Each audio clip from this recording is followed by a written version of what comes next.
So, und weiter geht's mit Nightmare Frames und dann hoffe ich mal so ein bisschen jetzt auch durchzukommen mit diesem Mal. Jetzt muss ich schon wieder zugeben, ich weiß nicht genau, wo es aufgehört hat. Ich bin, glaube ich, von dem Typen mit dem Rohr gehauen, ne? Aber das sagt mir immer noch nicht so ganz, wo ich jetzt ist. Aber ich glaube, ich war noch nicht überall, oder? Ich war da, ich war auf dem Cemetery. Bill Eastman war ich noch nicht, oder? Nee. Someone's broken in, Bill. I know where that son of a bitch is coming from. Who are you? Oh, I'm sorry to burst in on you like this, but I heard some yelling and I thought My name is Alan Goldberg. Robert Saxon told me you lived near Serena. Who the hell is Robert Saxon, Bill? Robert Saxon. Ich muss selber gerade zugeben, bis ich den Namen wieder durcheinander bin. Yes. A great friend. Long time no see. Hear him out, Bill. Get that fucking bastard out of my house. I don't know what brought you here, Goldberg, but I can't help you right now. Florence, my wife, she's not... We fled Serena because I wasn't safe. The town must go up in flames. It must be purified. Dementia. She's too young to have it. I've managed to put together a routine to keep her calm. The classical hour program on WK 107, for example. She listens to it every evening and it helps her relax. However, it's running late today because there's a special broadcast about that missing girl in Serena. She's dead. They are all dead. If her routine is altered, she gets nervous and her heart starts racing.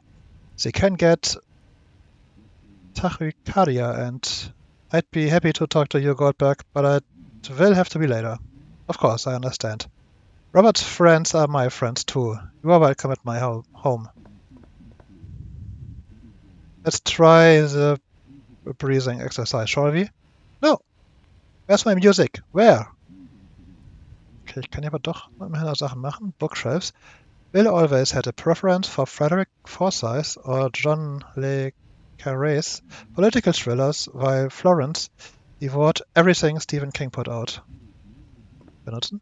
You think that Frederick Forsyth's writing is conservative trash, and you agree with a critic that say that Stephen King is to literature what McDonald's is to gastronomy. Oh, ich mag Stephen King, ehrlich gesagt. Ich bin jetzt kein großer Stephen King-Experte, aber wie ist das Buch? Der Anschlag unter anderem, wo diese Zeitreise und den John F. Kennedy-Attentat und so? Egal. Records. Bill and Florence Eastman's record collection sums up what rock was all about in the 1970s. Unfortunately, there's no classical music to help Florence calm down. Benutzen? Oh, you take a look at Eastman's record collection. Mad Dogs and Englishman by Joe Cocker. Insecticide. Anschauen. One of the downsides of humid areas like the outskirts of Wade Creek is the roaming hordes of mosquitoes ready to feed mercilessly on any human they come across. The Eastmans are more than used to this fact, which is why they always have insecticide at hand. Das kann ich bestimmt nehmen, oder? Jo.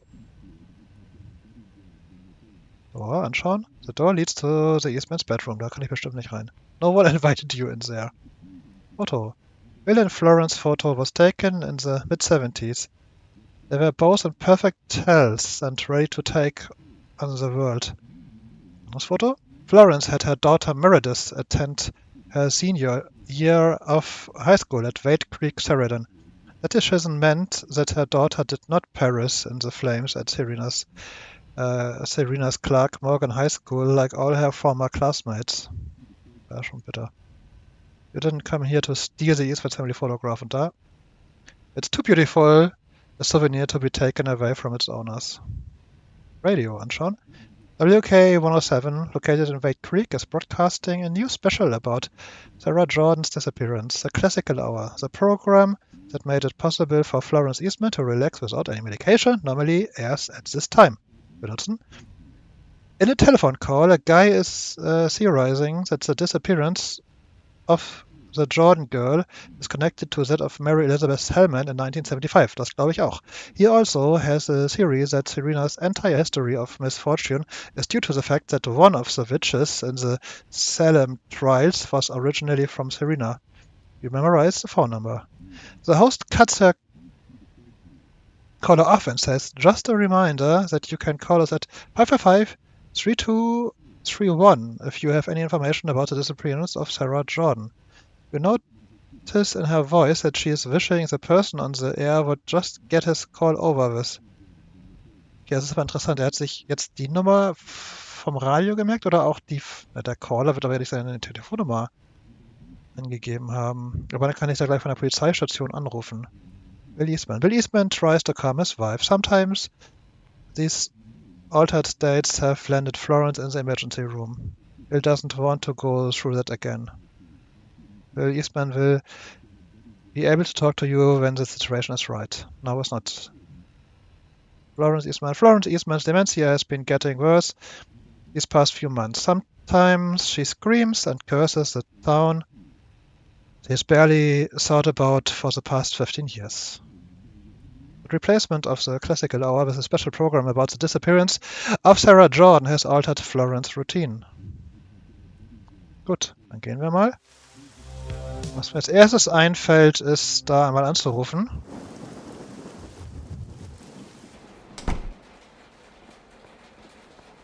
Ist der Typ von der Kanalisation nicht erst da hinten im Gefängnis? This is Margaret speaking to you from Serena. Who would you like to talk to, Chief? Wait, WK-107 White Creek. Just a moment, please.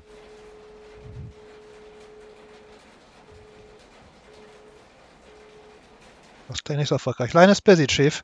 Does the station only have one line? Yes, Chief. I'll try again later. Okay, gut, dann geht das jetzt noch nicht. Was haben wir denn für Gegenstände? Ach, ich habe das Iron Rod. Welcher Key ist das jetzt? The key is attached to a label on which the words Mr. Keller's Crypt are written. Okay, das ist der Crypt, aber ich komme ja aktuell nicht auf den Friedhof. Wahrscheinlich zumindest nicht, weil da ja der Typ vorsteht. Ist da jetzt hier der...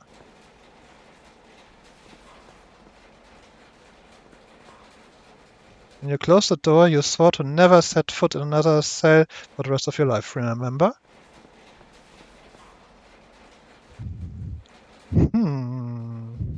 Was haben wir noch? Ich habe dieses Gewicht, wo ich gar keine Ahnung für habe, was ich für das brauche. Die Pliers habe ich auch noch nicht benutzt und das Brot.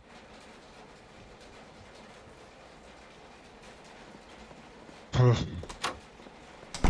habe gerade keine Ahnung. Ich gehe jetzt erstmal zum Friedhof. Achso, warte mal. Hier war doch auch noch so ein Laden. Hier war der... Ist das jetzt auf? Prost.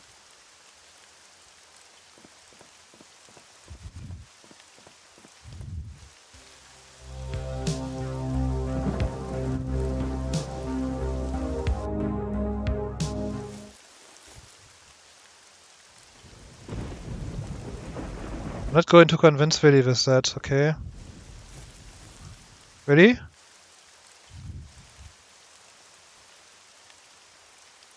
Okay, er glaubt halt, da ist dieser Geist. Get a warrant.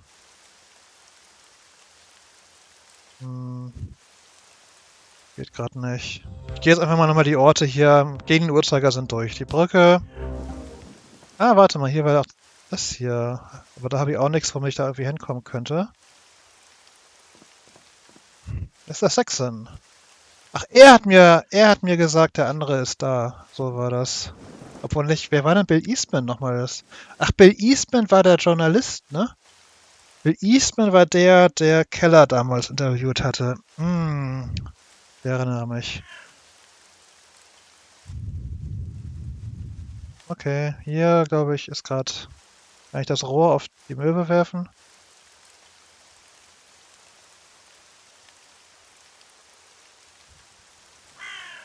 Rot? Dann weiß ich auch nicht.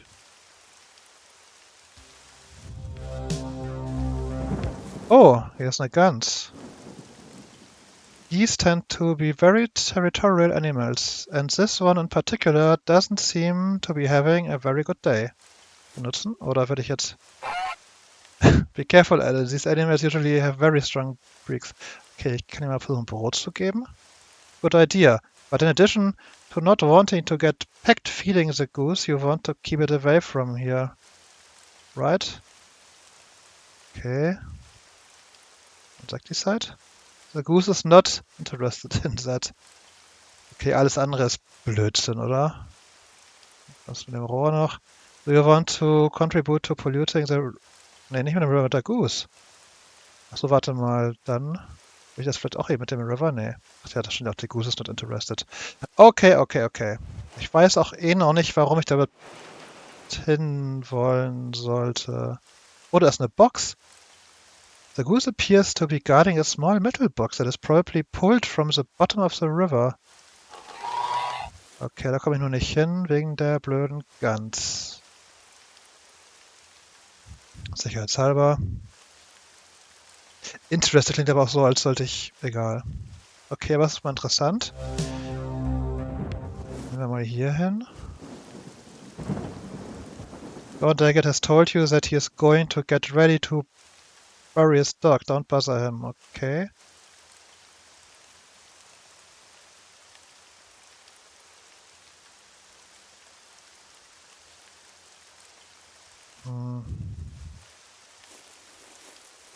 Sehe ich ihn durchs Fenster?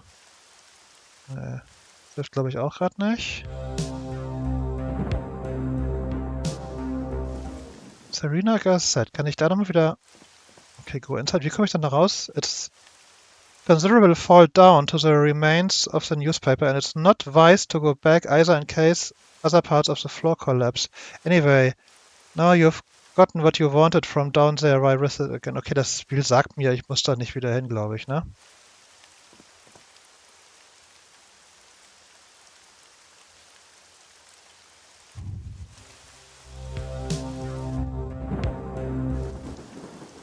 Ach, er ist der telefoniert, ne? Mit W-Dings. Matt Fridley talks non-stop, you can...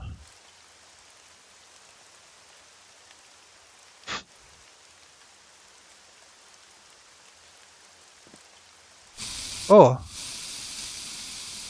Das geht. Und jetzt? I have to go, Cynthia. I can't breathe. I will try to call back. I still have lots more to say.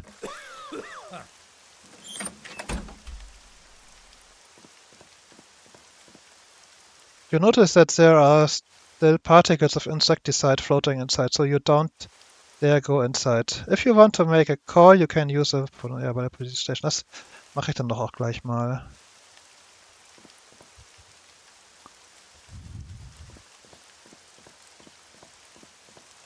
Jetzt habe ich ja wieder was habe ich wieder eine Spur.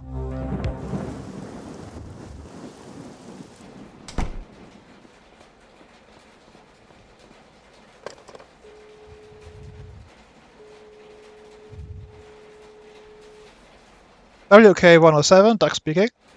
Are you calling to go on air and provide information about Sarah Jordan's disappearance? No, actually, I think the program is dragging on a bit. Shouldn't you be airing the classical hour already? No can do, my friend. We are in the middle of a news special. I've been listening to it. You just had a guy on air for I don't know how long who didn't contribute a single thing. I know the way that the media loves to gloat over stories that can be done within 5 minutes.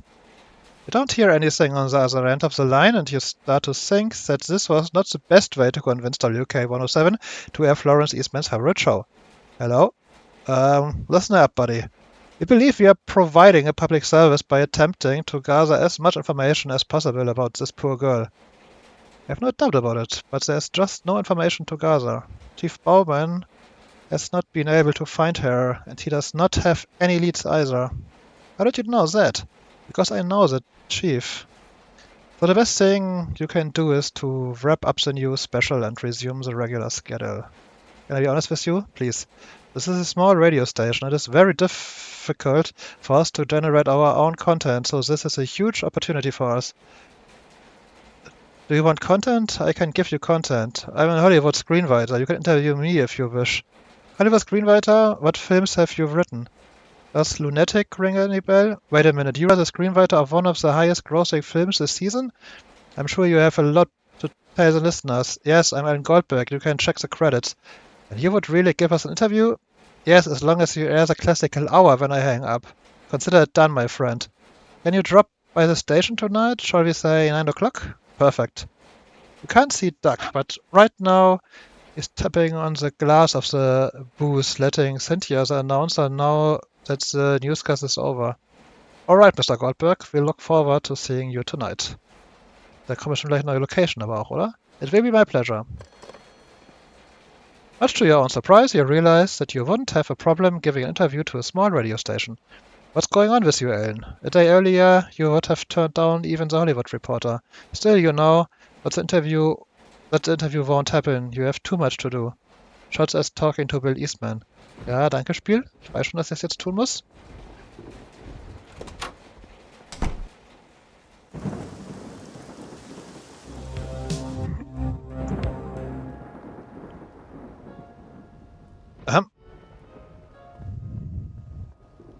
Florence has calmed down, so I can attend to you now. How can I help you, Goldberg? I get straight to the point. I'm looking for Edward Keller's lost film, and apparently you were the person who brought attention to it. Keller, yes, that was a long time ago. At the time, he was considered a counterculture icon thanks to his film Bloody Mind Games. He was an interesting character with an intriguing aura. All the press wanted to interview him, but nobody could find him. I pulled a few strings until I found out where he was. He had a chat with him, but never transcribed the interview. Why was the interview never published? When I came to Serena, I was long burnt out from Los Angeles. Its pace of life and my job at the magazine. I met Florence on my first day in Serena. We fell head over heels for each other and started to make plans. Meanwhile, I was hounding Keller for an interview until I finally succeeded. I called the newsroom, gave them a vague summary of Keller's words, and resigned from my position at Variety so I could start a new life. I'm surprised anyone knows about that film. As far as I know, the magazine never published anything about it. But it is known that you made that call. It's part of the reason there's a whole legend around that movie. I guess collectors have been chasing after it, right? Exactly. Are you one of them, Goldberg? No, but there's a millionaire who will change my life if I get that movie. Let me guess, the fairy godmother? Damn right. I wanted to write an article about her, but I couldn't gather enough evidence to corroborate who she was. It's Helen Westmore, right? Yep, I knew it. Did you get to see the film? No. Keller said that he only had one more scene to go and the movie would be finished. It is rumored to be the scariest movie in history. Das habe ich jetzt wieder gesagt. Well, maybe that's partly my fault. I exaggerated a bit when I called the newsroom, but I might not have been too far from the truth. Keller was immensely talented. There's no horror film that can compare to his debut feature. But that last film, I don't think it was very conventional. It was shot in Serena with a small 60mm camera without direct sounds. There were no actors either. I guess it was a work of a somewhat experimental nature, but I never doubted for a moment that it would make audiences tremble with fear. The man was a genius.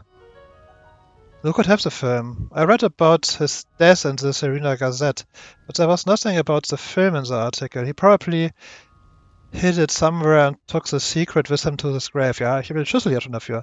I would have liked to read that interview. It might give me more leads as to the location of the film. I recorded the interview, Goldberg. It's still in my tape recorder. It was the last time I ever used it. Want to hear it? Of course. Just give me a minute. I think I knew where I put it. Oh, ich habe ein bisschen Angst, dass jetzt was passiert irgendwie. Wacht sie jetzt auf oder so? Sie ist nämlich gar nicht dement und spielt es nur vor, oder? Florence is entranced by the music coming from the radio. From time to time she flashes an indulgent smile. Okay, alles gut. One day I saw him in the bar. I don't know how much he has drunk, but he could barely stand upright. He was lucid, yes, but completely drunk. He had already denied me the interview several times, but I took advantage of his condition and tried one last time, and it worked. This is what he said. First of all, I want to thank you for granting me this interview. Achso, das ist er jetzt erstmal. It's well known that you are not fond of them. My work speaks for me. I leave the recorder here between us if that's okay. What did you say you wanted to drink? Whiskey. You sure? Haven't you already had a few? Who cares? I'm already dead. I'm sorry, what? I have cancer. I'm not going to last long. I'm sorry. Are you getting some kind of therapy? Oh yes, I definitely am. Alright, and what is the child having? Who are you calling a child, Bose? Warte mal, wer ist das nochmal? Das ist nicht die Tochter. Wird unsicher. I'm old enough to drink. Wussten wir, dass er auch einen Sohn hier mit hat? Okay, sorry. A beer. Whiskey and beer, okay. Waiter, a whiskey and 2 beers, please. Shall we begin? You have been spotted around the arena shooting with a small 60mm camera. No crew and... No crew? What about me?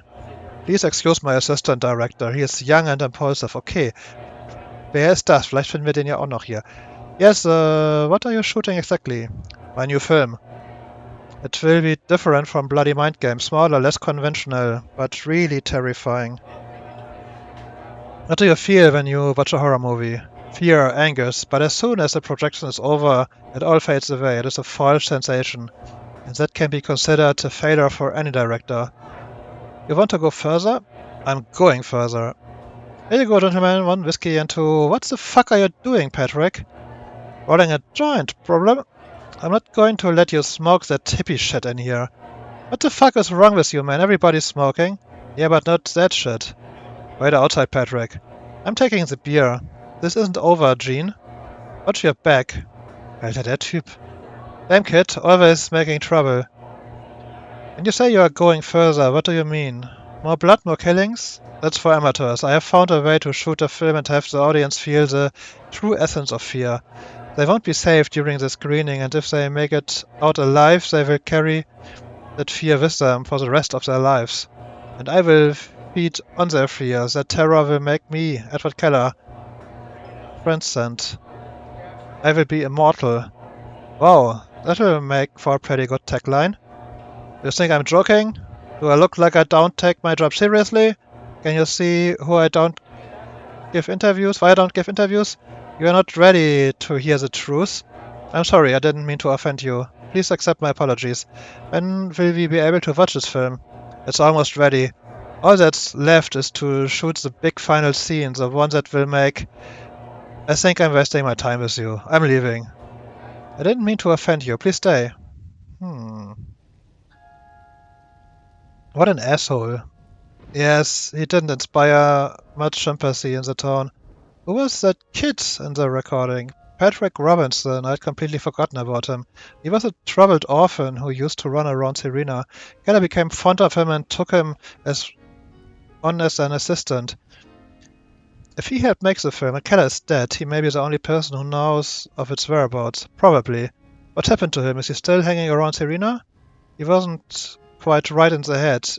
He set himself on fire. Did he die? No, he managed to survive. It said that he lives in a caravan in the middle of the forest. And if the locals know, they won't tell you. They sleep better knowing that Patrick can no longer cause any more harm in this town. Tommy! What was that, darling? Tommy's a village idiot. He does his grocery shopping for him every week and takes it to him. Bill Eastman's eyes began to water. It's been a long time since he last heard his wife's warm, soothing voice. Find Tommy. He's a tall, rather peculiar guy. You will know who he is when you meet him. I'm glad you came, but if you excuse me, it's been a long time since Florence. I understand. Go to your wife. Thank you for the information. Good luck on your search. Thank you. Man merkt aber auch, der Charakter, den man selber spielt, der wird langsam freundlicher, ne? How do you feel, darling? Do you like this music, Bill? Die Tränen. Oh yes, I love it. Ich darf immer noch nicht ins Schlafzimmer, ne? Nee. Okay, aber ich habe keinen neuen Ort bekommen. Aber er geht... Ist er das? Ach, da ist er gleich. Weil ich wusste hier, oh, kauft ihr irgendwie ein, ne? Tommy has always been rejected, not only by the whole town, but also by his own parents. He lives alone in a small abandoned warehouse on the street adjacent to the one you are in. Hi, are you Tommy? Yeah, I'm Tommy. Tommy!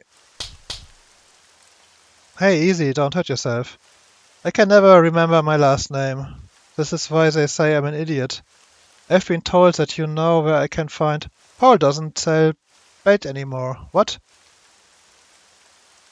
Can you tell me where I find Patrick Robinson? Achso, warte mal. Er ist nicht der... Er, er macht die Einkäufe für... Und Patrick ist der Wichser, ne? Patrick can come fishing with me. I know he'd like to, but he can't move. Patrick Robinson, where does he live? I actually prefer to go fishing alone. What do you want to... what do you want the bait for? For fishing. What else would it be for? I'm asking you a very simple question, Tommy. Where can I find Patrick Robinson? My mind is busy with the bait right now. There's no room for anything else. That's why they call me dumb. Hey, stop it. Cut it out. I don't want you to get hurt. I can get you that bait if you want. Really? Of course. Here, take this. Fill it up to the top with worms, okay?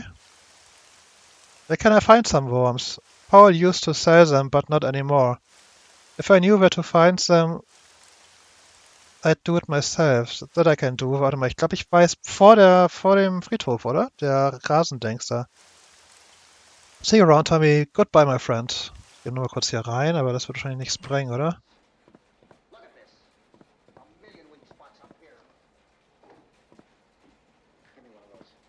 Achso, ich habe nicht mal, ich habe nicht mal irgendwo, was ich auswählen kann, zu sagen. Okay, hier.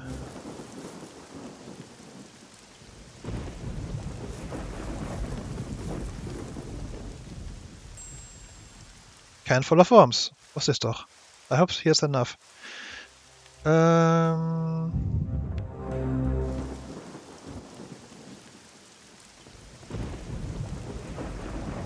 Here you go, some bait. Oh, thanks. I can go fishing now. I know a place where I am alone. No one insults me there or calls me a dum-dum. You seem like a nice person, like Patrick. Do you want to come fishing with me? I appreciate it, but I have things to do. Patrick used to be bad, you know? He would hit me and call me a dimwit. He beat all of us. But after the high school fire, he became good. Maybe because he no longer had anyone to hit. Now he behaves well with me. I read the Bible to him sometimes. Patrick became really religious? Yes, that. The people who believe in God don't make fun of me. They are good people. Like Patrick or Father Adamson. I want to talk with Patrick. Can you tell me where I can find him? Yes, sure. He lives near the lake shore. If you follow a small road just outside of town, you will end up seeing his caravan. No one goes around there, just me to give him the groceries and spend some time with him. Okay. Okay, friend, I'm going fishing. You really don't want to come with me? No, that's alright. Have a good time. Alright, I will. Bye bye. Okay, dann gehe ich mal jetzt dahin.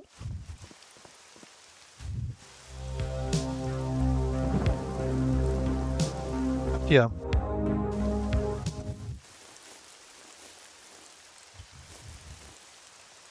Okay, Virgin. A fiberglass version prays, leaning against the trailer. It's too heavy to carry. Wow, warte. Altar. Since Patrick Robinson is unable to do so, Tommy is in charge of putting fresh flowers in the vases on a weekly basis. Tommy enjoys that. The agonizingly realistic expression of the bust of Christ makes you feel uncomfortable. Sacred Heart. The image of a bleeding heart surrounded by prickly thorns would delight the guys at astounding effects. The poster is as firmly glued to the trailer as the old Mary Elizabeth Hellman posters are on the facades. Crucifix. Catholicism fondness for such a cruel and bloody image has always struck you as odd. You don't know what you saw in the newsroom of the old Serena Gazette, but it wasn't a vampire, so forget about going around armed with a crucifix. The andere Virgin, a nearly 6-foot tall virgin, seems to welcome you to Patrick Robinson's caravan. You don't see the point of carrying it around. Gut, dann gehen wir mal rein. Jesus is Lord. Patrick? Patrick Robinson? There's no response. But you can hear wailing through the door.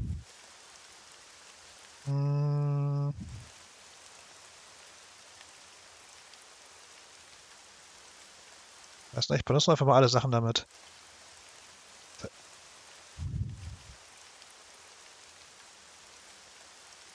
Ja, der Schlüssel ist aber ja nicht der hierfür.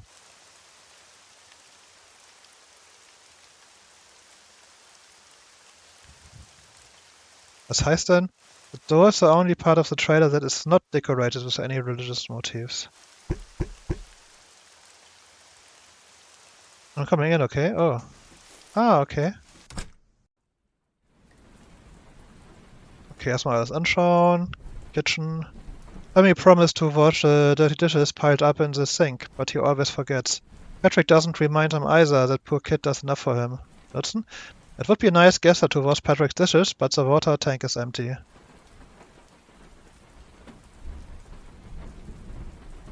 First aid kit. Due to Patrick Robinson condition, the first aid kit may be his most prized possession. Benutzen? Okay, there are only bandages inside. An empty bottle catches your eye. Okay, empty pill bottle, wofür auch immer ich das benutzen soll. Cabinet? Patrick may not be aware that both inside and outside the trailer there's even more religious paraphernalia than in Serena's church. Nutzen? You don't think it's appropriate to search the drawers in front of the owner, even if he's barely aware of what's going on around him. Desk. An open Bible and several dirty glasses lay on the table. Nutzen? You don't need anything from there. Patrick Robinson. Patrick Robinson is squirming in pain. You notice how he unsuccessfully tries to breathe loudly between moans of pain to alleviate the torture he must be going through. Oh shit, ich muss wahrscheinlich erstmal ihm Pillen besorgen, damit ich mit ihm reden kann, ne? Patrick, are you alright? Patrick Robinson is trying to tell you something, but the pain and suffering from is so intense that it makes it impossible for him to communicate with you. Patrick Robinson takes oxymeprazole in order to alleviate the chronic pain he suffers from, but unfortunately the jar is empty. Ja, ich weiß. Fuck, da muss ich ihm irgendwie... Ja, bei der Apotheke dann, hä?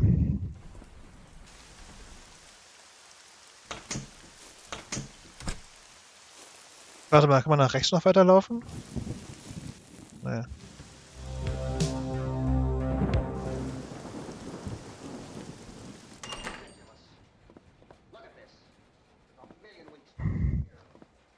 Excuse me? How may I help you? I will take a... What? Hey. May I ask you a question? How can I help you? I have some medicine here. Oxymeprazole, yes. I want a bottle. Does it need a prescription? No, it doesn't. I'm out of stock, though. Today's not my lucky day, I guess. Few people use that drug. It's too strong. I used to order it for just 2 people. One of them was Tommy. Do you know him? Yes, I've been talking to him. He said he needed it for his back pain, but he was actually taking it to that crook, Patrick Robinson. Damn it, he's supposed to be the idiot, not me. He played me for too long, but that's over now. Are you telling me that you are refusing to sell a drug to a person who needs it? Is that legal? I don't care if it's legal or not. This is my business and I decide who I want to sell it to. I see you're not from here. You don't know Patrick Robinson. Actually, I've been at his place, and believe me, if anyone needs that medicine, it's him. Did you feel sorry for that poor bastard? Don't trust appearances. He deserves to experience all suffering. Ich frage mich, ob er das Feuer in der Schule gelegt hat. Das würde irgendwie passen mit, er hat Verbrennung und das würde passen mit, seit dem Schulding ist er bessere Laune oder nicht mehr so grantig. Vielleicht halt, weil er halt sich schlecht fühlt.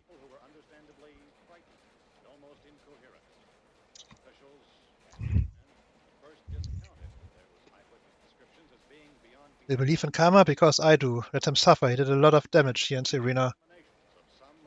We'll be better off without him once he dies, v- v- writhing in agony from the pain he brought on himself.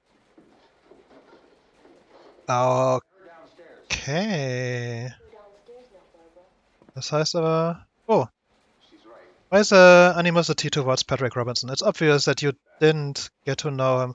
His mother abandoned him when he was 10 years old, and from then on he devoted himself to doing as much evil as possible. He began stealing from the few businesses that were still open in the arena, and he started committing animal abuse. He burned Walter Jenkins' dog alive just for the pleasure of it. Can we have Walter Jenkins? He beat up all the boys in town. Nobody was free from his rage. And that was before he discovered alcohol. Then it got worse. I think I've told you enough for you to understand when I say he is better off dead. Is that clear to you, Deputy? Who is the other person using Oxy things? Patricia Hellman. Hellman, warte mal, das ist die Mutter von der, die vor 10 Jahren entführt wurde, oder? Any relation to the missing girl from years ago? A mother, yeah. She lives nearby at number 75, next to O'Connell's old hardware store. If she hasn't come back for a refill, it means she still must have some pills left. Okay. Deswegen ist da das Haus mit der Tür. Da kann man nämlich jetzt doch hin.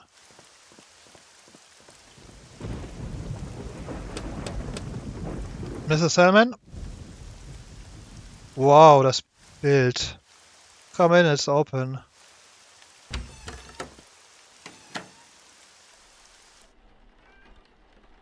I always leave the door unlocked for Rusty. He knows how to open it. I'm sorry to bother you. My name is Alan Goldberg. The owner of the store told me that Paul. Yes, I think that's his name. He told me that you have a job with oxymeprazole things. Would you be so kind as to give me a couple of pills? It is an urgent matter. I'd be happy to give them to you. Right, guys? But I only have a couple left, and I usually take 2 at a time. One for pain in my eyes and one for pain in my soul. Mrs. Hellman? Are you sore? A lot. Oxy Dinks helps me cope. I need to be able to feed these rascals. Isn't that right, kids? Is your shoulder hurting? My daughter, Mary Elizabeth. They took her away, her and her friend. Her friend? Since then, there's been a void in my soul that can't be filled by anything but my daughter showing up through that door again. That medicine makes the pain go away for a few moments, but it doesn't usually last long. It's medicine for physical pain only, ma'am. I think antidepressants are more suitable for that. Are you a doctor? No, I'm not. Then stick to what you know. Was the daughter kidnapped? There's no doubt in my mind. Elizabeth wouldn't have left Serena, as some people said. She was very much a homebody, very special girl. She was safe here, and she knew it. She never would have abandoned me. They took her away, just like they took that poor girl. Did they take your friend too? Who is your friend? Teddy, Herr Teddybär. Ah, warte mal, das ist der Teddy, der da unten bei der Brücke liegt. She took him everywhere. People made fun of her for that. That little stuffed animal gave her more love than all the people in this damn town. I can't have my little girl. I don't even have this friend to comfort me. Okay, ich muss den Bär finden, den gebe ich ihr, dann bekomme ich die Tabletten.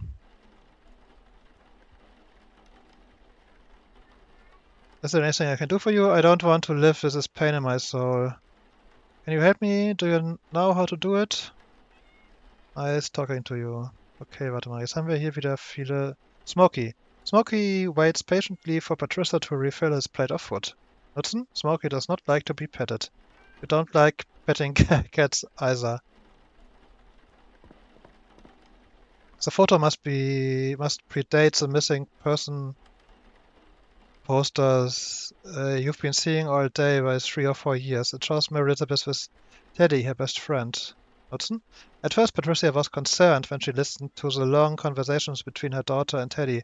Still, she would rather her daughter spend more time with her imaginary stuffed friends than with those children who humiliated and belittled her because of her special condition.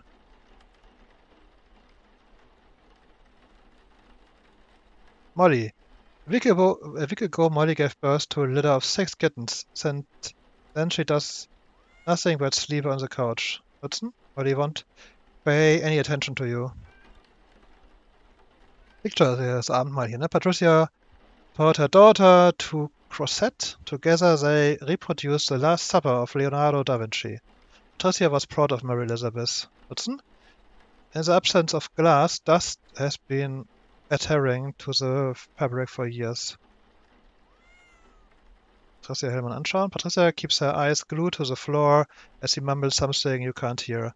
You don't know if she's praying or speaking softly to the cats. Picture. Patricia crocketed Elizabeth's name. Das heißt wahrscheinlich sticken, ne? During her pregnancy. When her daughter was born, her eyes reminded her of her grandmother Mary. At that moment, she decided to name her Mary Elizabeth in her honor. Watson? It's a family heirloom. What would you do with it? Table, anschauen. Under the lamp you can see a jar of oxidings with 2 pills inside. Watson? Wearing that uniform does not give you the right to confiscate the bottle of things. Convince Patricia that you need that medicine. Ruthie is binging the contest of the garbage bag she has destroyed. Watson? You are not one of those people who like to pet random cats they meet along the way, much less so if they are eating. Garbage bag. Anschauen. The garbage bag gives off an unbearable smell, but neither the cats nor Patricia seem to mind. Watson? Oh. You rummage through the trash for anything useful. Among food scraps and newspapers there's a bottle of detergent. Was ist das nochmal? It's practically empty, also there's enough left to wash a single garment. Ich weiß auch nicht, was Garment ist. Das ist Waschpulver, oder was? Rusty. Rusty seems to be standing guard in front of the hallway to keep strangers like you from entering the house. Watson, you prefer to leave Rusty where he is since you have no intention of exploring Patricia Hellman's house.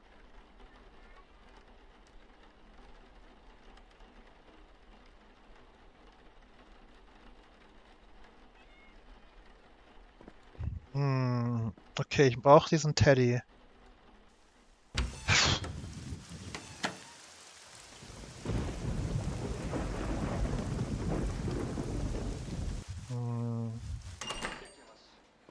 Ich wollte da nicht rein, das war ein Versehen.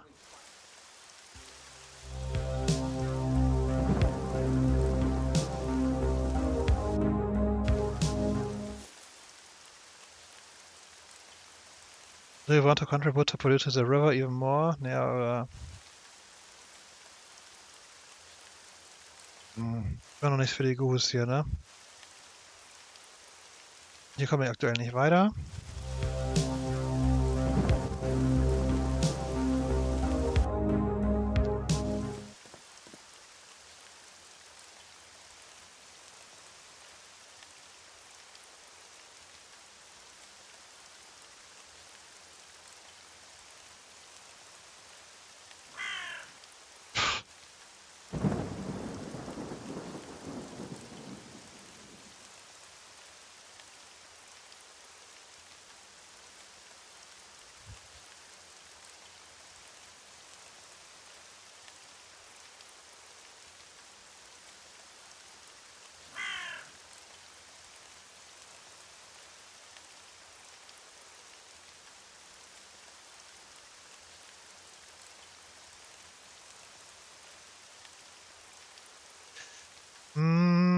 Ich könnte versuchen, die Leiter aus der Polizei zu holen, aber die wollte eigentlich nicht nehmen, oder?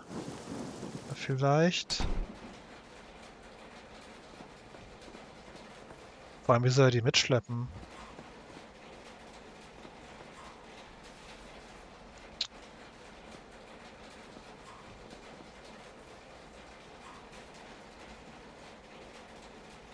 Oh, warte mal. Hier war doch...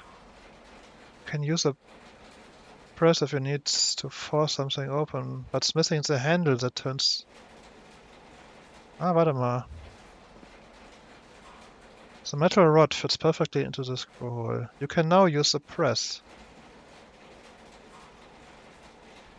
You should place something in the press first.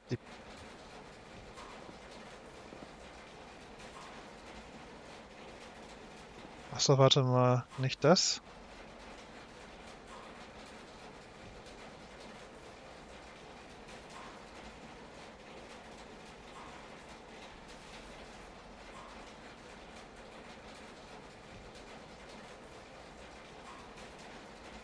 Ich habe aber nichts, was gepresst werden muss, oder?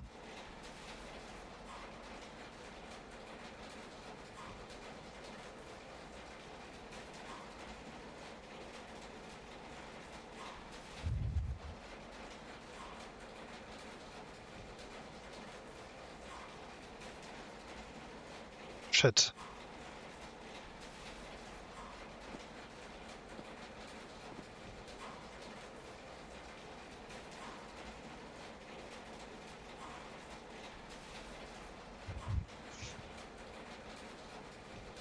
Irgendwas kann man dann damit anscheinend,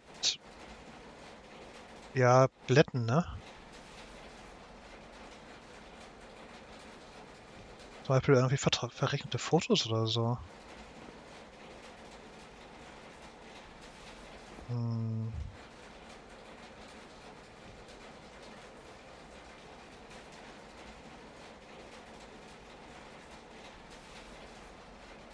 Ich muss mal kurz googeln, was genau Detergent ist.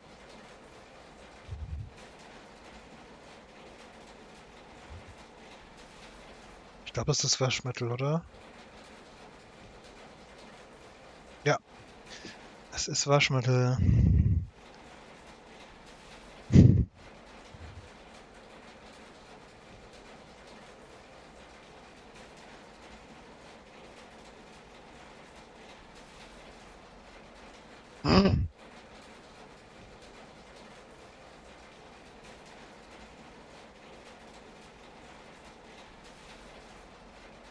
Ich kann keinen neuen anrufen, ne?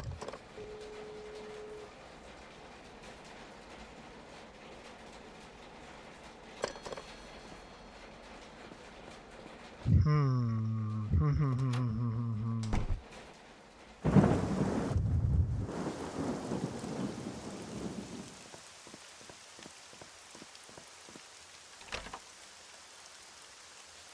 Oder, ach, warte mal, was ist... It takes the item out of your pocket, but you think it won't work and put it away again.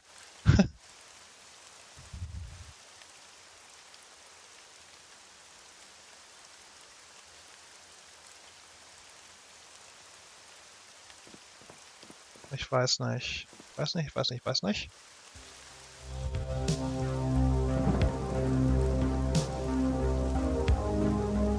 Mal wieder zur Kirche gehen.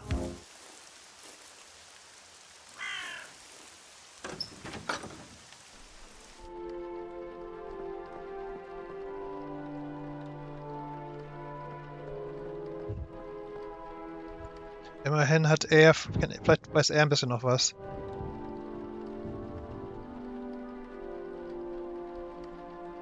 Do you have a key to the cemetery? Yes, I have one. Can I borrow it? The undertaker won't let me pass. If he doesn't let you in, then there's nothing I can do, I'm sorry. His excuse is that there is a ghost haunting the mausoleum. Ah yes, Charlotte Wilkes. An old local folk tale. People said she used to kidnap children in order to... Well, it's a nasty subject and I don't want to go into detail. Those accusations couldn't be proven. She was the wife of Thomas Wilkes, founder of Sharina, along with Benjamin Jones. She was a powerful woman. No one dared to formally accuse her. They were afraid of her.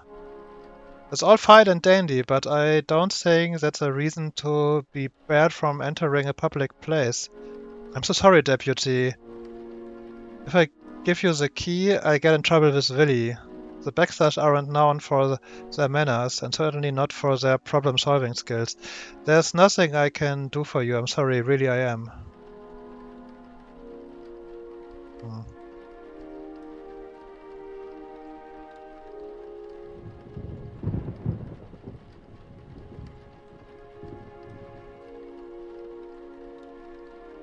Ist auch nicht.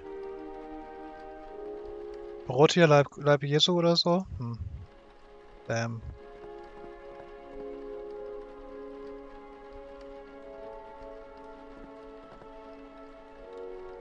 If your intention is to desecrate the water of the baptismal font, the most logical thing would be not to do so in the presence of Vater Adamson.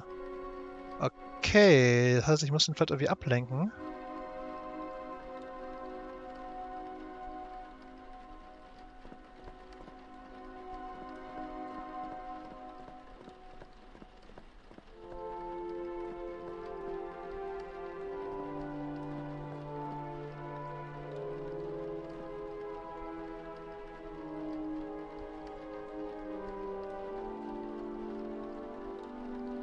Don't think it'll work.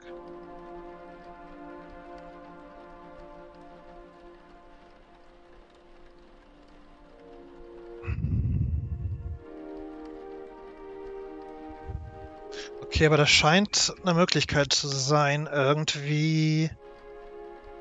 Warte mal, ich kann das Fenster zum Klappern bringen.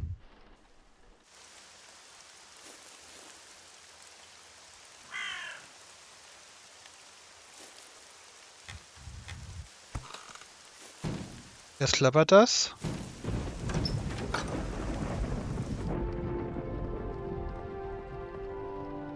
Dead window again. Okay, jetzt geht er weg.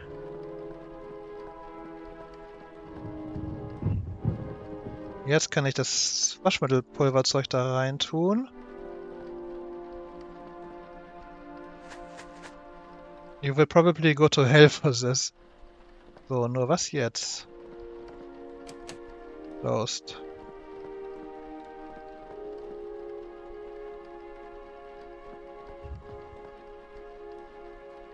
There is detergent in the water.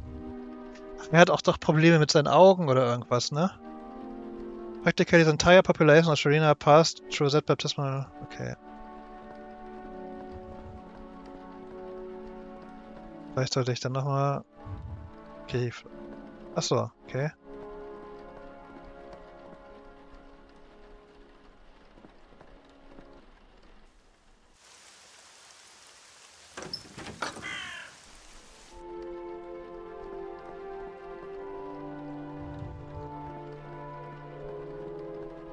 Buzzer?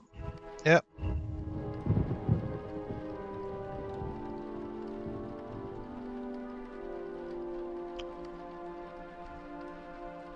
Krieg ich ihn jetzt dazu?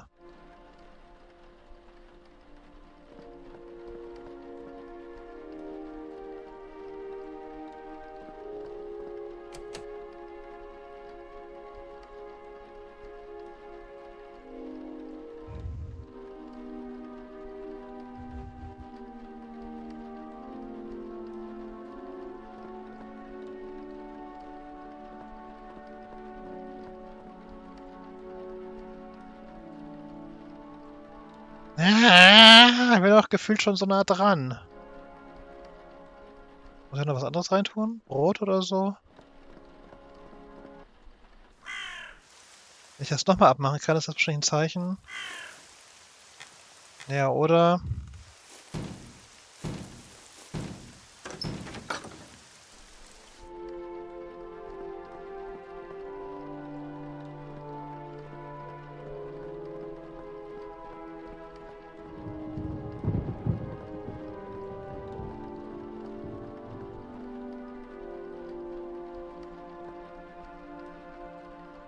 You don't need to wash it. Ach so, ich kann das einfach nur zum Waschen benutzen. Ja, ich habe aber wirklich nichts, was ich hier waschen muss.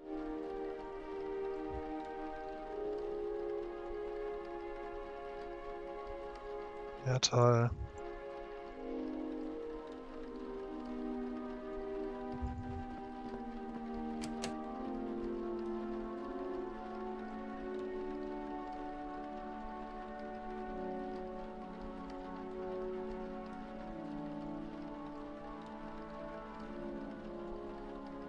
Ah, okay. Vielleicht, wenn ich dieses Ding da hinter der Gans, von der Gans bekomme, vielleicht muss ich das dann da waschen.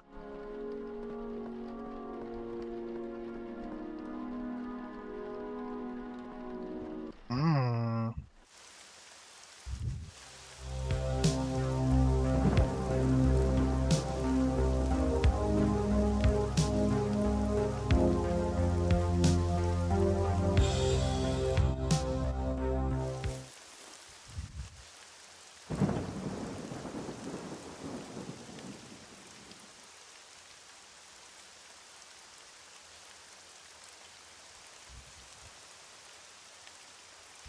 Hier muss ich gerade nichts machen. Hier muss ich ja wirklich.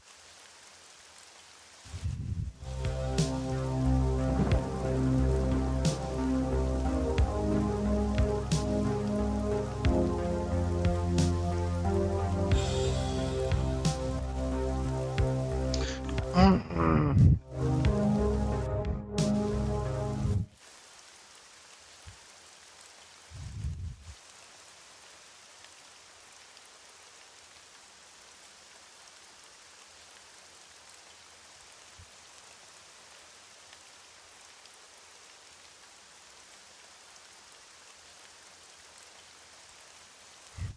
Ja, ich weiß nicht, wie.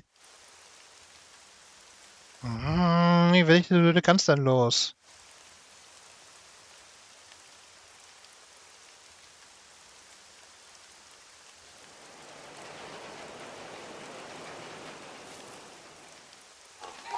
Ah, ich wirf das da rein. Okay. So, jetzt kann ich die blöde Box nehmen.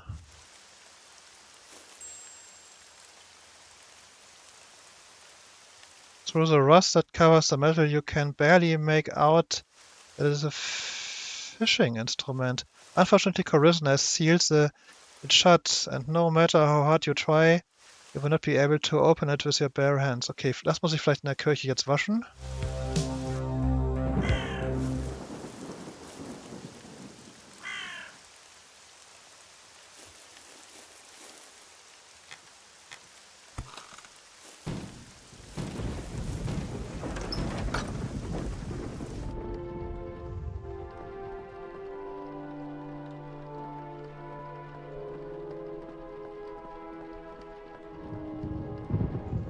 Es ist jetzt hier sogar ein bisschen mehr ein Adventure, ne? Also ich bin nur noch am Labern, sondern und dann halt wirklich so ein bisschen Grübelaufgaben. Was? Nicht? Shit.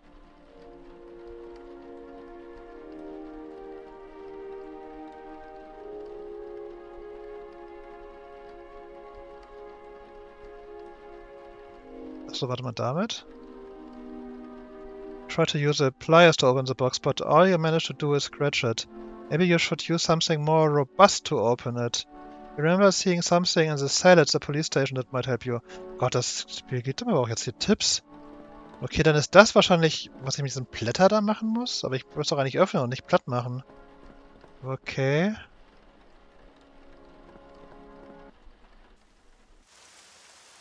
Aber den Tipp gab es immerhin dafür, dass man schon was ganz Gutes versucht hat.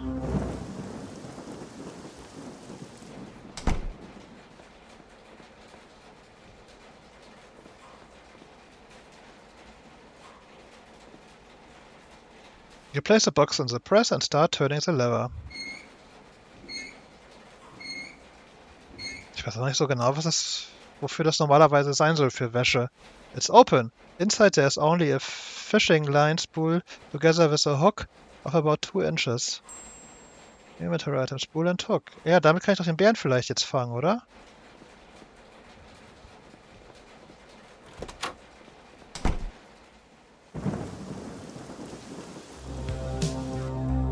Wahrscheinlich macht der Rabe jetzt dann nur ein Problem.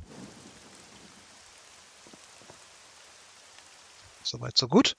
Probiert zumindest. Wahrscheinlich nimmt der Rabe den, aber wobei der ein bisschen groß für einen Teddy, oder? Damn it, the line is very light, so the wind under the bridge makes it impossible for you to control the hook. Wie der Wind? Ah, warte mal, das Gewicht daran. You tie the scale wide to the fishing line.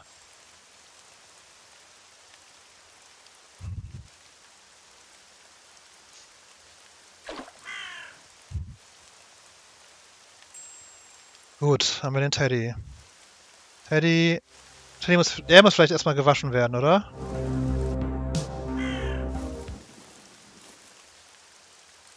Apart from giving off a strong chemical smell, the stuffed animal is covered with soot and mud. Ich werde ihn direkt mal waschen. Dafür muss das jetzt gut sein. Dann kriegt man die Pillen. Mit den Pillen komme ich zu Dings.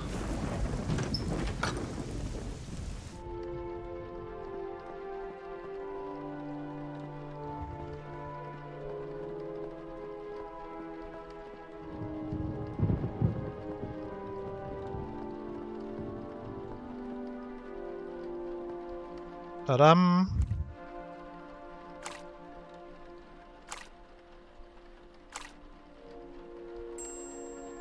Clean, der ist jetzt clean. Despite occasional loose seam, the stuffed animal looks like it just came out of a toy store.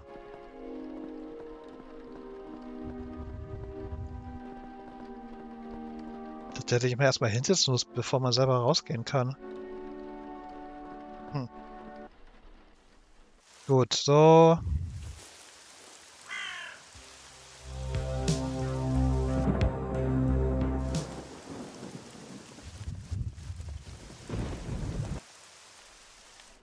Hoffentlich muttert sie es auch ein bisschen auf. I have brought you something.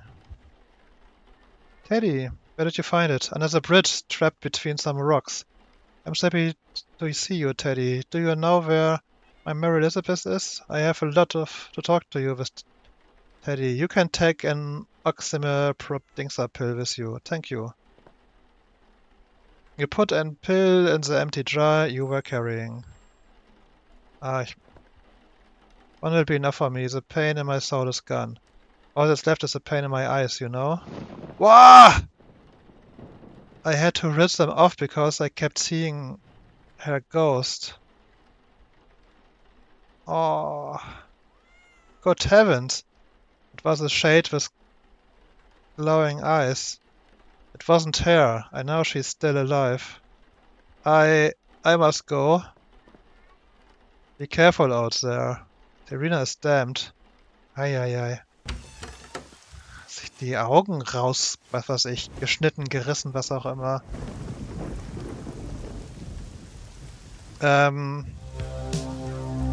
Hier hin.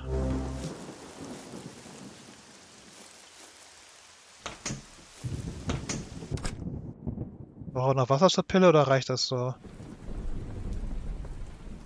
I got Oxy. That's what you take for pain relief, right? You put the pill in Patrick Robinson's mouth and he swallowed it with great difficulty. You don't know how long it will take for the medicine to take effect. What you do know is that you are too tired to stand around waiting for Patrick Robinson to communicate. Oh, okay. The fatigue you have accumulated throughout the day begins to take its toll. You can barely keep your eyes open. Jetzt schläft er neben dem Typen, fange ich jetzt an zu pennen. Echt jetzt? You decide to take a values of break. Doch nicht da, doch nicht bei dem. Oh nein. Ja, wunder dich nicht, wenn du jetzt irgendwo an... Ja. You're not afraid of anything, are you, Alan? That's what you think, but you are fooling yourself. Find that film and you will find me. And at that point we will see which of us is right. Wake up and find me. Wake up. Und jetzt befürchte ich... Gott. Wake up. Okay. Hey buddy, wake up. I'm sorry I dozed off. My name is Alan Goldberg. You shouldn't have done it. Shouldn't have done what? Releasing me from my suffering. I deserve it. To be honest, I only did it so I could talk to you about something. Also, I couldn't leave you in the state you were in either. I know that God didn't send you here since your act is not part of the punishment. But you are a good man, Alan Goldberg. No, I'm not. I try to be, but I don't try very hard. Well, I've been trying for years too. What brought you here, aside from helping a poor man, Alan Goldberg? Edward Keller, and you can just call me Alan. Edward Keller, the devil himself. I don't know what your intentions are, but forget that name. Even after death, his influence still lingers on. Lingers on, glaube ich, sagt man. You could end up like me, or even worse. Did you ever finish the film you were shooting? Unfortunately, yes. He even went so far as to add a soundtrack. Did you get to see it? No. No one could see it. I made sure of it. How did you become Keller's assistant? He was very sick when he came to Serena. He needed someone to help him make his film. Someone that he could control as he pleased. He was very intelligent and manipulative. He could spot people's weaknesses, and I was his ideal candidate. God knows I don't want to exonerate myself from anything, but he did what he wanted with me. What punishment do you mean? I've been a bad person, Ellen. From the moment I was born, I dedicated myself to evil. I did terrible things, and now God is making me pay for them. But I accept his punishment with humility. He is wise. Do you know where I can find that film, Patrick? Yes, Keller has it. Hold on, hold on. Yeah, es ist im Mausoleum. Keller's alive? What do you want from that film for? Millionaire from LA is willing to pay a huge price for it. No money in the world could fix what that film is capable of destroying. We can share the reward, Patrick. Er ist wieder aber auch irgendwie so total trocken. Could you cure me? Look at me, Alan. Do you think this is fixable? I don't know. You could try. Besides what you can see, I have a disease that's killing me. What disease? I don't know. Don't want to know either. It's certainly not something you can cure with oxy. All I know is that I'm doomed. I don't have much time left in this world, and I'm glad about it. That will mean that my punishment will be fulfilled, and God will finally grant me forgiveness. I'm sorry that your trip was in vain, but I can't tell you where that damn movie is. I'm very sorry. Why don't you want anyone to see that film? Is it really that bad? You flash a quick smile that's quickly wiped off your face when you see an expression of disapproval on Patrick Robinson's face. Is there any other copy of the film? No, just one. That's how it was supposed to work. That's how it was supposed to work? Patrick is not willing to say anything else. Keller fans have the right to see that film, don't you think? No, Alan. It's not an ordinary film. All that celluloid has been touched by the devil's hand. We didn't make a movie, Alan. We created an incantation. Excuse me? Keller was obsessed with the concept of fear. He knew how to provoke it in his audience, but was incapable of experimenting at himself. Ich frage mich, ob er entweder was mit dem Schulbrand zu tun hat, also Keller auch, oder halt mit der verschwundenen Hellman. He acquired an ancient book called a Treatise on Primordial Fear. That book performed two functions. It provoked an unspeakable fear in those who read it, and at the same time it was a manual on how to emulate that effect. Keller tried to reproduce it in a film with the intention of feeding off people's fear. For this, he needed to perform a series of invocations in a place marked by tragedy, and that place is Serena. No place in the US has suffered greater punishment than this town. Every generation has suffered violence and misfortune in their own flesh. We have had several natural disasters that have decimated the population, serial killers, kidnappings. Serena has never experienced a time of peace. Even the settlers that came here 2 centuries ago ended up killing each other. As you can see, Keller found in Serena the perfect place for his invocations. But he went far beyond the teachings of the book. He believed that by causing a great tragedy, his ritual would be more powerful. On Friday nights, most of the population used to gather at the basketball game held in the Clark Morgan High School gym. I told you that Keller was very sick. He had no strength left for anything except holding the camera, so I... Er weint. Er hat die Schule angezündet, oh Gott. Easy there, Patrick. I have to tell. I closed all the exits and caused an explosion in the boiler room following Keller's instructions. No one was spared. Teenagers, children, entire families with their bodies in flames, desperately looking for an exit as Keller filmed everything from the outside with a macabre grin on his face. The smell of burning flesh spread throughout the town. The screams were deafening. Oh Lord, I can still hear them. I hated this town and its people, but I never thought that the explosion would be so huge and that innocent people would die. Keller said it would only scare them. Once I finished shooting, he told me that he didn't need my service anymore and left me standing there in front of the flames, wrecked with guilt. I wanted to end my life, Alan, but I couldn't do it while a monster like Keller walked freely upon this world. The next day I went to his house. He had already finished editing the film. I jumped on him squeezed his neck. He didn't seem to care. He was convinced that his soul would be transferred to the film, that he would live in it for all eternity.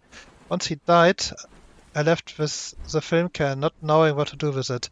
The apparitions began that very same night. People who had died in terror materialized in front of people's eyes. Everyone's fears were brought to life.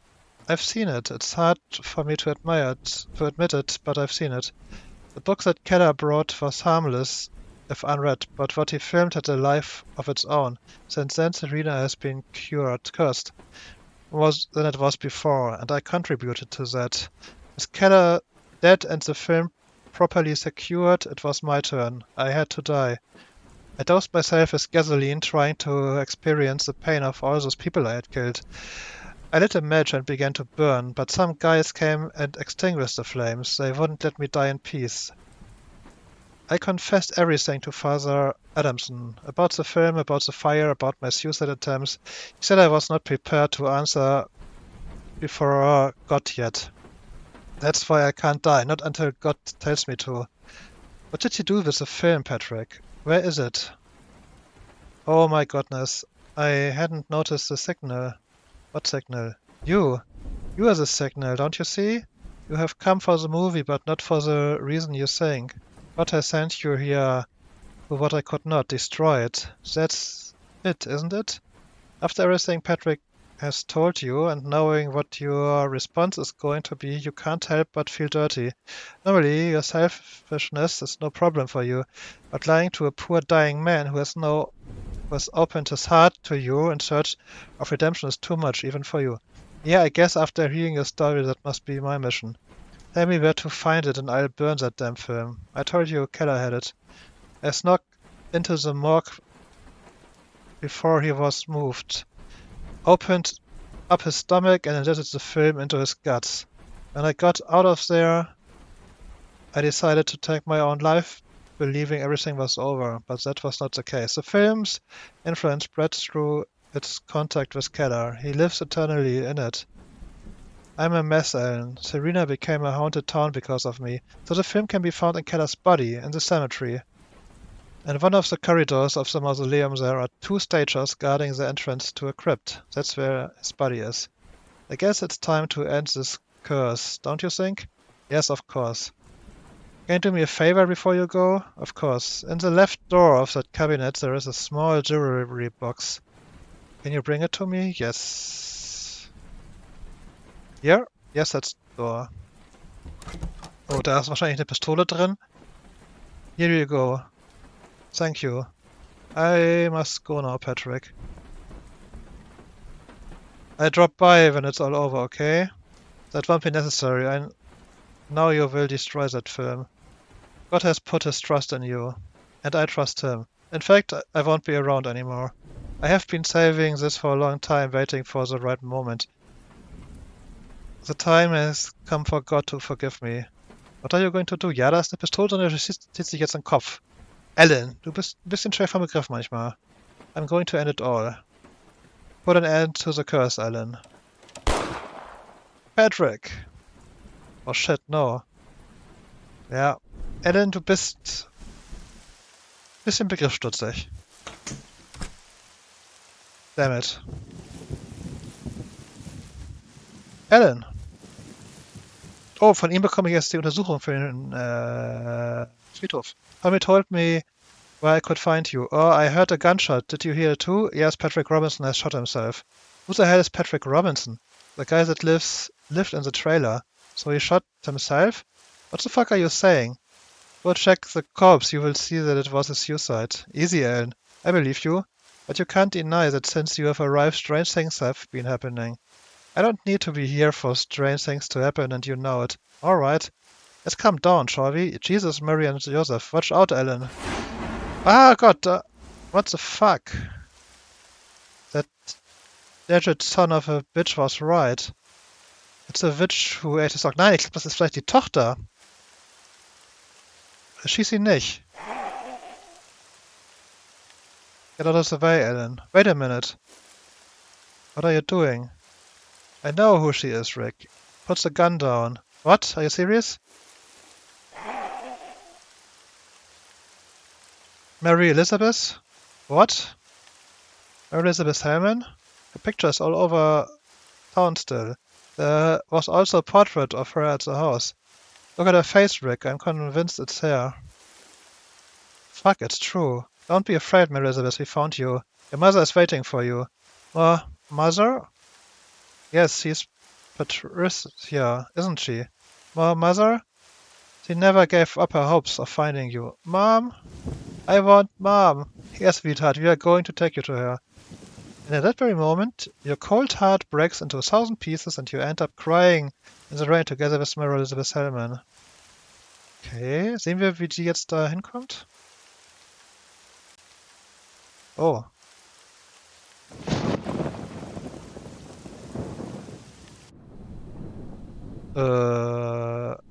I know that you don't like coming to Serena, Frank, but I appreciate you being here. No worries. You know I'll do anything for you. So what do we have here? You mean, what don't we have here? I'm amazed that this poor woman is still alive. I've given her the maximum dose of sedatives her body can take, and still look at her. Her nerves are shattered, even sedated, she is unable to relax. I will give you a summary of what I found. Braucht vielleicht nur ihren Teddy. Also her hands have been amputated. A very crude job, probably carried out with a pretty blunt saw. The stumps have been cauterized, hence the burns up to the middle of her arms. For the love of God. The bones in her lower extremities are shattered. They have been crushed. You said she was crawling, right? Yes. I don't get it. Every foot she crawled would have caused her unbearable pain. Let's move on to the torsos. There's hardly a spot where she has not suffered a blow or injury. There are bruises all over and whip marks. The left breast has been amputated. As a forensic scientist speaks, the impotence you feel makes you clench your fists so tightly that you unconsciously dig your fingernails into your palms until they bleed. Also, her tongue has been cut out. Maybe the son of a bitch who did all this was tired of this poor girl begging for death. Are you okay, Goldberg? You look pale. You can go outside and get some air if you want, I understand. No, never mind. Was she... Has she suffered any kind of... Yes, she has been sexually abused on repeated occasions. Look, guys, I don't want to go into any more detail. If you want, you can wait for me to write the full report. This is just the tip of the iceberg. Mary Elizabeth has suffered all kinds of abuse during the... How many years has she been missing, Rick? 10 fucking years. 10 years? Oh shit. Someone wanted to inflict all that damage on her and at the same time has been very careful to keep her alive. For what reason? I have no idea. Psychology is not my field. The FBI will be able to answer that question when they profile the offender. What about the mother, Rick? Have you talked to her? No, not yet. I'm thinking about what to say, you know. We found her daughter, but in what condition? No, I'm not ready yet. Give me a couple of hours. You're the boss. You decide to step back just enough to avoid hearing the details of poor Mary Elizabeth's captivity, as this whole affair is affecting you more than you thought it would. Mal ganz kurz was gucken.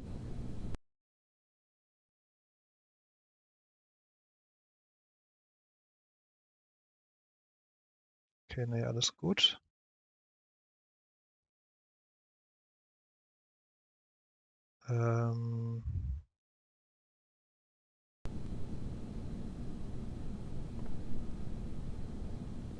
Okay. Hose. Anschauen. This hose is used to clean up any blood that may have fallen on the floor and flush it down the drain. Nehmen. You have nothing to clean. Clothes. The clothes Mary Elizabeth Hellman was wearing lie in the sink. Nehmen. You approach the dresser and think you recognize an intense familiar smell. You smell the fabric and indeed you know where you can find the source of that characteristic. So no way. Hold on, Frank. Ellen? Come here. What? This place is pretty dark and hopefully I'm wrong, but Tell me you weren't smelling Mary Elizabeth's clothes. It is not what it looks like. I was hoping to hear that. Now give me a reason, any reason except that you are a pervert. Since we got here, I've noticed a familiar smell, very intense. It came from Mary Elizabeth's clothes. You hadn't noticed? There are so many odors here that my nose refused to smell anything half an hour ago. That stench. I've smelled it before, you know. Candles and moisture. It came from the basement door of the church. Oh God, der Priester? Whoa, whoa, hold it. Are you saying that the poor girl has been locked up in the church this whole time? And that her abductor could be Father Adamson? It's hypothesis. A hypothesis? It's a full-fledged accusation. Hey Frank, are you hearing what Ellen is saying? It makes perfect sense, Rick. But there's no way he could have kept Mary Elizabeth all these years. Why is it impossible? I don't know, he's a religious man. If there is anyone above all suspicion, it is him. Maybe he has taken advantage of the condition, don't you think? That he took advantage of... Oh God, I'm going to make a fool of myself, but that's okay. I will pay him a visit. But you are coming with me. Oh, okay. There's nobody here. That's the door, isn't it? Get closer. Nicht, dass du jetzt erschossen wirst durch die Tür. You were right. It's the same smell as Mary Elizabeth's clothes. I should go find Father Adamson. I think it is the most reasonable thing to do. What for? What do you mean, what for? I don't have a search warrant. And you think we will cooperate by talking to him? Probably. For God's sake, Rick. Have you not seen what he did to Mary Elizabeth? The guy is a fucking psycho. If he feels cornered, who knows how he might react or what he would be capable of. What do you suggest? Kick the door in. We are looking for evidence, aren't we? Once we have it, find him and arrest him. You stick to the screenwriting and let the police do things the way it should be done. I need to follow proper procedure. If I break the door down and it turns out there's nothing there, I'll be in trouble. Listen to me. Stay here while I go and look for Father Adamson. He lives close by. Do whatever you want. Procedure, Alan, Procedure. Oh. Ich befürchte, ich habe dich jetzt zum letzten Mal gesehen. You don't want to know what I think of the procedure. Kann ich da reingehen? Oh. Rick? Is that you? What the hell? Father Adamson is not home. Was that you making that noise? Excuse me? It wasn't you. I don't know what you're talking about, I just got here. I've been thinking, you know, everything points toward Father Adamson being the one who held Mary Elizabeth captive. I don't care what the judge says, the evidence is irrefutable. Oh, it's nice of you to finally acknowledge that. I'm sorry for doubting you. And I shouldn't. You're smart and I'm just a small town police chief doing what I can. Don't say that. I had a strict religious upbringing and I can't conceive that a man of God would be capable of these things. He is still human. Are you religious, Alan? Not at all. Do you believe in anything? I only believe in Billy Wilder. Who? Billy, never mind, let's open that door. Oh. Das Geräusch von... Aber das würde jemand ja wohl... It's locked. I see. Warte mal, er hat einen Schlüssel? How good are you at picking locks? Pretty bad. That makes two of us. Father Adamson might be at Kemper himself, but this is still a church, God's temple. I'm itching to smash that door and get in. But you know what? If I'm going to hell for it, might as well ride first class. Let's go, shall we? Come on. Und jetzt sehen wir hier, was sehen wir jetzt hier? Erstmal gar nichts. My goodness. Ah, Sarah Jordan. That psycho kidnapped her too. It's okay, Sarah, you are safe.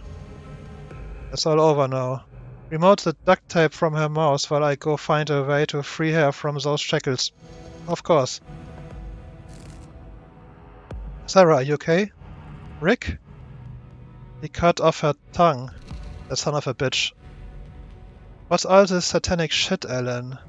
It's the same stuff. Wahrscheinlich hat vielleicht diesen Film gesehen, hä? Weil irgendwie wir vom Friedhof. It's the same stuff I saw in the house where Keller moved in. I found a way to curse this film so that anyone who saw it would suffer inconceivable fear. For the invocations to take effect, acts of extreme brutality had to be committed, like burning down the Clark Morgan High School. What? Keller killed all those people, assisted by Patrick Robinson. And going by all this, it appears that Father Adamson knew what sort of stuff Keller was involved with. This is insane. No, it isn't, Chief. Drop the gun, Father. Sorry, I can't. Don't make me shoot you. The summoning is almost complete. It would have been completed by now had I not made the mistake of letting Mary Elizabeth escape. That's why Sarah is replacing her. I'm aware of the evil I'm doing, but there's very little left to do. Shit, very little left for what? Why have you done all this? I know I have no salvation, but I have no alternative. It's for the greater good, believe me. I don't understand a word you're saying. I just want you to drop the gun on the ground. I can't let you get out of here alive. Not now that the incantation is about to materialize. I'm going to shoot, Father. Last warning. Drop the gun. Ah, er schießt doch endlich. I'm sorry, you shouldn't have come here. But fear not. Unlike me, God will welcome you into his arms. No. Okay, was ist... Are you alright? Did he hit you? No. I think I hit him. Release Sarah. I'll go after him. Okay. Ich speichere mal.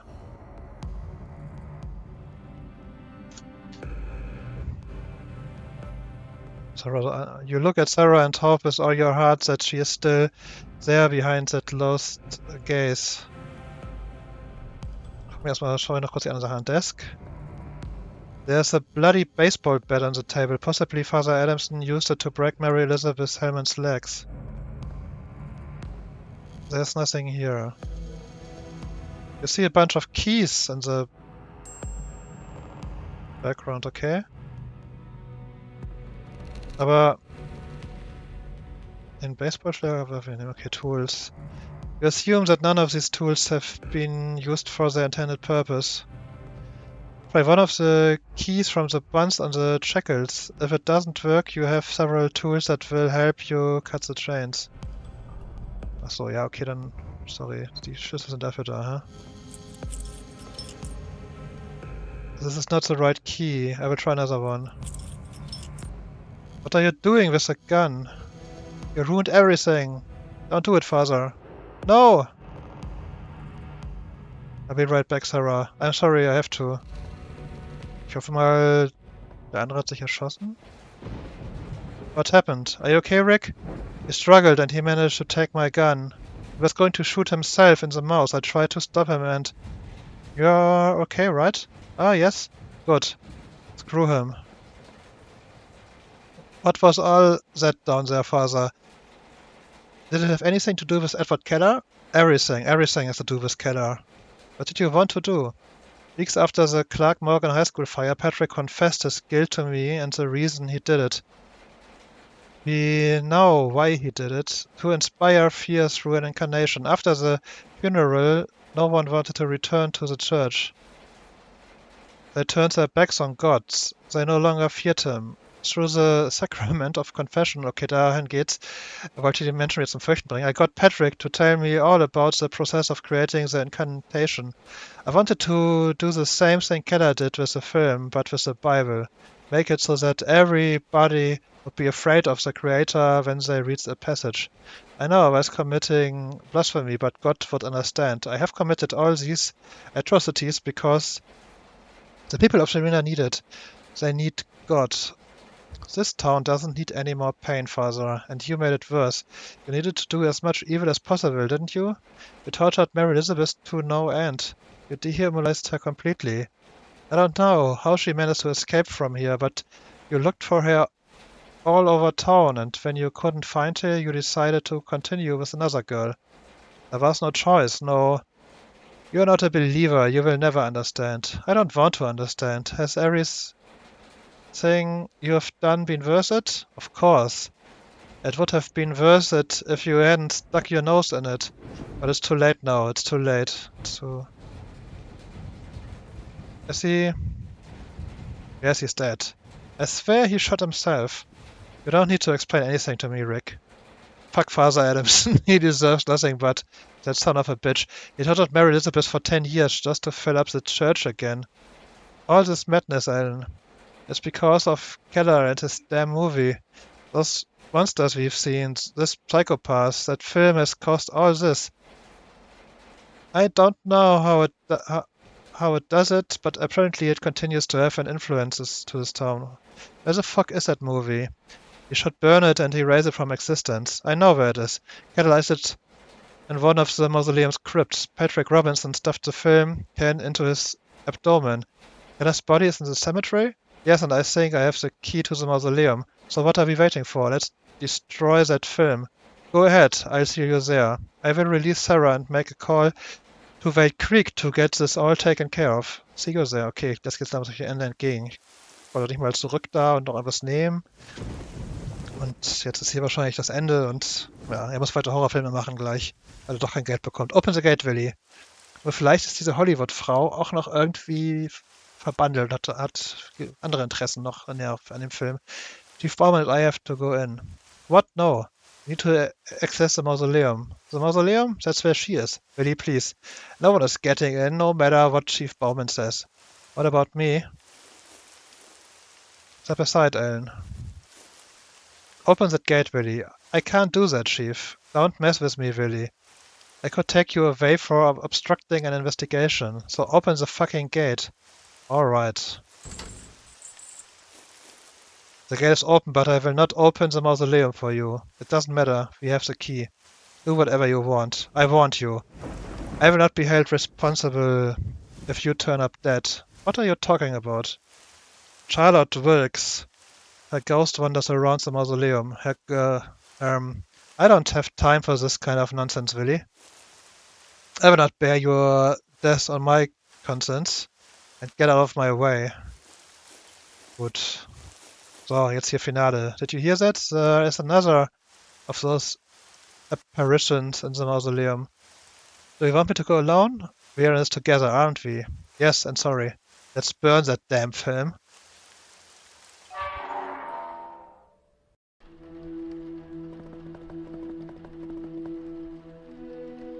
What's going on?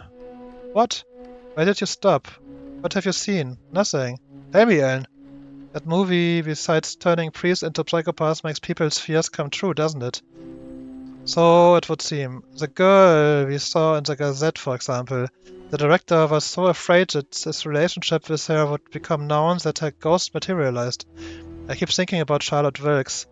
What if she shows up because I'm thinking about her? Easy. Don't think about her.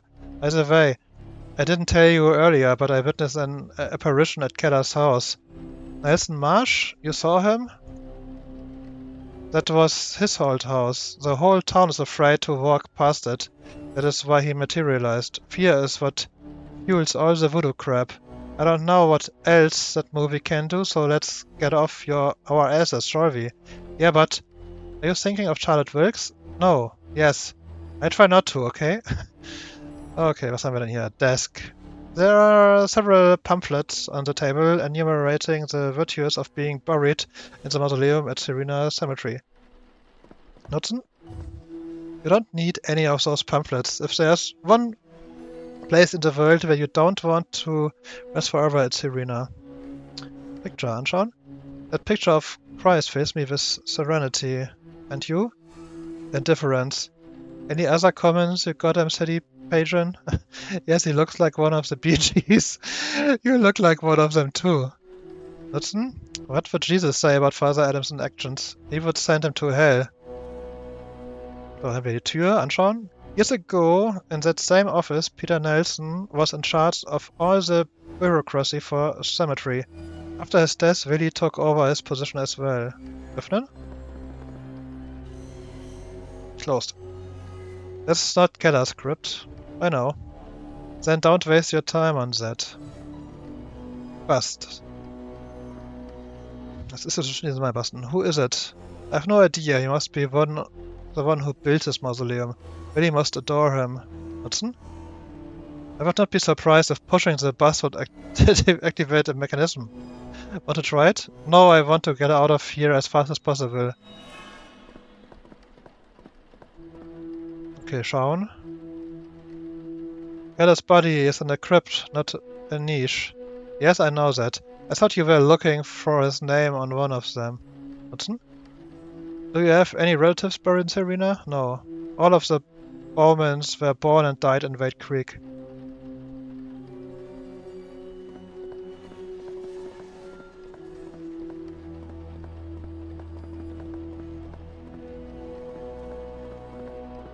Ah, hier muss ich rein. Guck erstmal nochmal hier. The name E. Glover is engraved on the marble plaque above the door. Ich glaube, ich wollte das mal speichern. Nur falls es hier eine alternative Enden am Ende gibt oder sowas. Öffnen. Closed. Okay, das ist, wo ich hin soll. Schauen. The plaque above the door has no name on it. Achso, warte mal, ich probiere einfach mal. Okay, ja, das ist Keller's Script, ich weiß. Rick. Yeah, I think this is it. How do you know? Patrick Robinson mentioned that the entrance to the Keller crypt was guarded by 2 stagers. Be my guest. Ready to desecrate a corpse? I will do whatever it takes to put an end to all of this. Let's go in. Take this. I think I'll be good for where you know. Okay, knife. Thank you. Candelabra. The candles at the carnival look brand new, as if they have never been lit. Nutzen? Also dim, the light in the crypt is enough to keep you from tipping over anything. Air vent. Some of the stale air in the room escapes through the vents on its way to the outside. Nutzen? 4 screws at the corners secure the grate. We don't have time for that now. Ich habe irgendwie das Gefühl... Wenn da nicht mal irgendwie jetzt ein Gas rauskommt oder so. Okay, Coffin anschauen. Edward Keller's remains rest in that casket. Nutzen? Ready. When you are. Get closer if you want to examine the coffin. It is incredible that the body is still so well preserved after 15 years. Witchcraft. Body anschauen. Keller should be just bones at this point, right? Yes. This is not normal, Alan. Ja, was ist auch nur Body hier? Dann... I will lower his arm so I can work better. What's in your hand? The cufflinks have come off the shirt. They are 2 simple magnets. Achso, die Manschettenknöpfe. Das sind Magnetmanschettenknöpfe. Okay. Anschauen. The magnets built into the cufflinks are so powerful that you have a hard time pulling them apart. Body. Okay. Wait a minute. What's going on? I was thinking, what if he gets up? It's a corpse wreck. Keller has been dead for more than a decade. Given all that is going on, it wouldn't be that far-fetched. Did you put the dead man's tie in your pocket? Lately I have the urge to keep everything I find. Ja gut, weil er mit Adventure ist, ne? Anschauen. A simple tie with a gold metal clasp. Okay. Wow, Patrick Robinson did a good job. You will not be able to move the stitches with your hands. Okay, get this on. Yes, there's the damn film. What are you waiting for? Take the damn film. Shit, I don't have a lighter on me. I think I have one in the car. Let's go out here and burn the film. What's going on?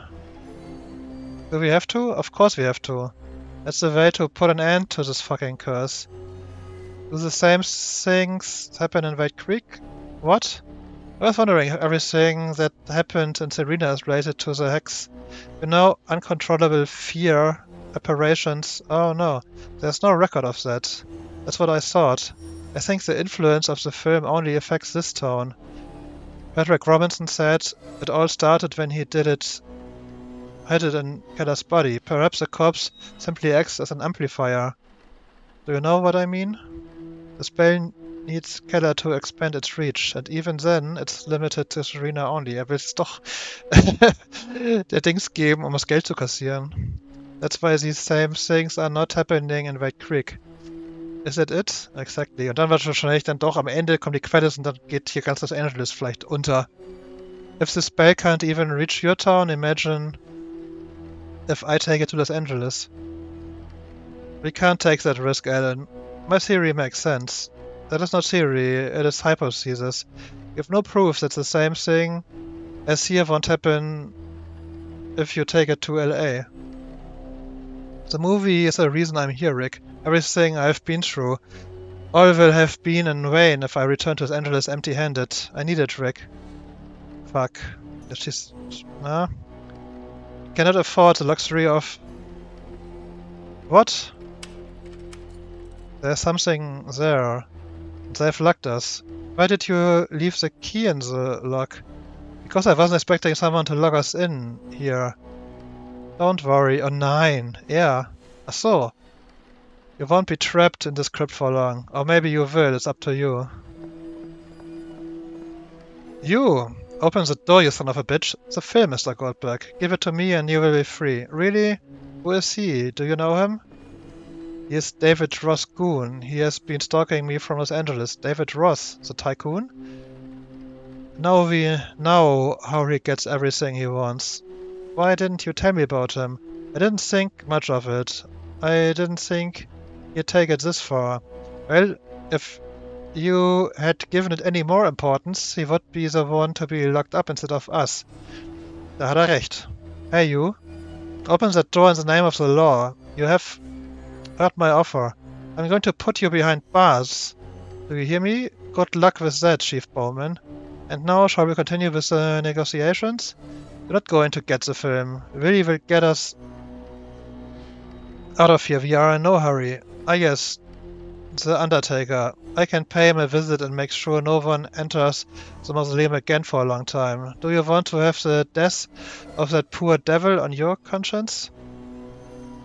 Are you going to kill Willie, you psycho? He has nothing to do with this. Not until Mr. Goldberg placed him to the game board. And believe me, I will. It's my job. As you can see, you have no choice.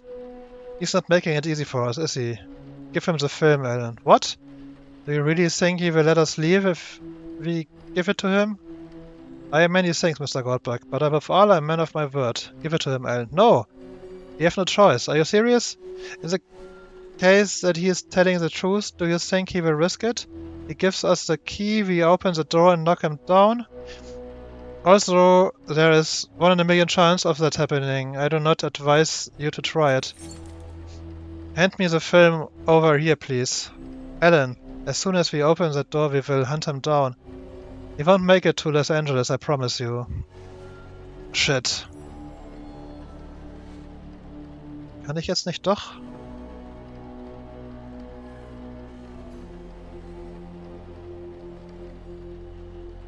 With little patience, you could remove the screws with a knife, but neither you nor Rick would fit through the gap. Deswegen lässt es gleich sein.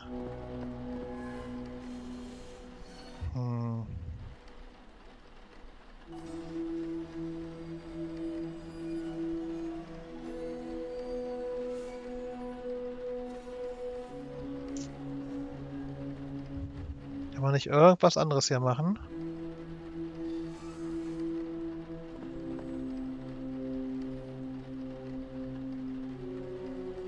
Great. Billy has no qualms about cleaning out the crypt with a pressure hose and letting the drain finish the job. You don't see anything down the drain. I don't want to throw that down the grate, as it might come in hand later. Warte mal, kann ich den Film wegwerfen? Oder da reintun? You will not be able to remove the grate with that. You don't want to throw that down the grate, as it...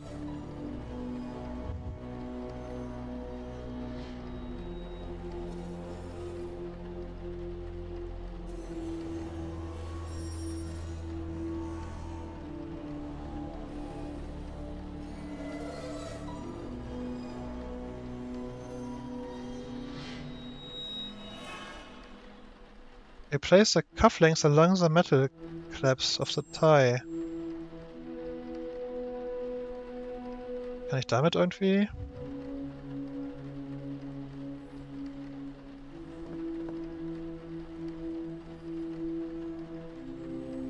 Be careful, Anne. Who knows what the film could do?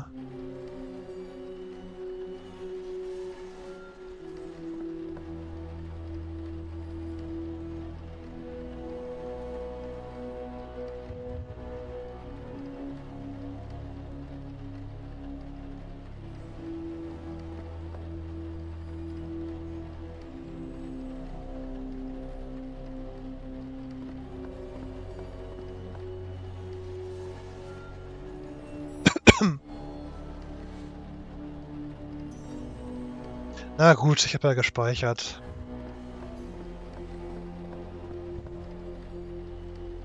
Don't overthink it, Mr. Goldberg. Thanks a lot. Mr. Ross will be grateful for your cooperation. If this door wasn't standing between us, I would strangle you with my bare hands. That would be understandable. And now, please step away from the door. I will keep my word. Try to catch the keys mid-flight, Alan. As soon as we have them, you open quickly and I'll take care of the rest. Okay, die fliegen da rein. Und das muss ich mit dem Magnetding da rausholen. Alright, alright. Ready, ready. Natürlich. Klar. Oh no, come on, really? It has been a pleasure doing business with you. Have a nice day. I didn't even see the key coming, I know. Let's try to get out of here any way we can.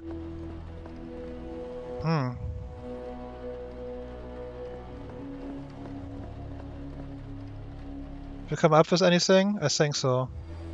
Ah, I see what you're doing. Going to do. Carefully. A little further to the right. When you bring it up, be careful with Rick. Yeah? Please. Oh, sorry. Got them. Okay, key. Let's get out of here. We lost a lot of time. That guy should be on his way to Los Angeles by now. I don't think so. What? Oh. Where's he? Charlotte Wilkes? Calm down, Rick. How do you accept me to calm down? Because if you don't... Oh no. Try not to be afraid. Think about something else. What? Welche Marshmallow Man? This black magic feeds on the fear it provokes. You have to counteract it. How? Hurry up. What makes you happy?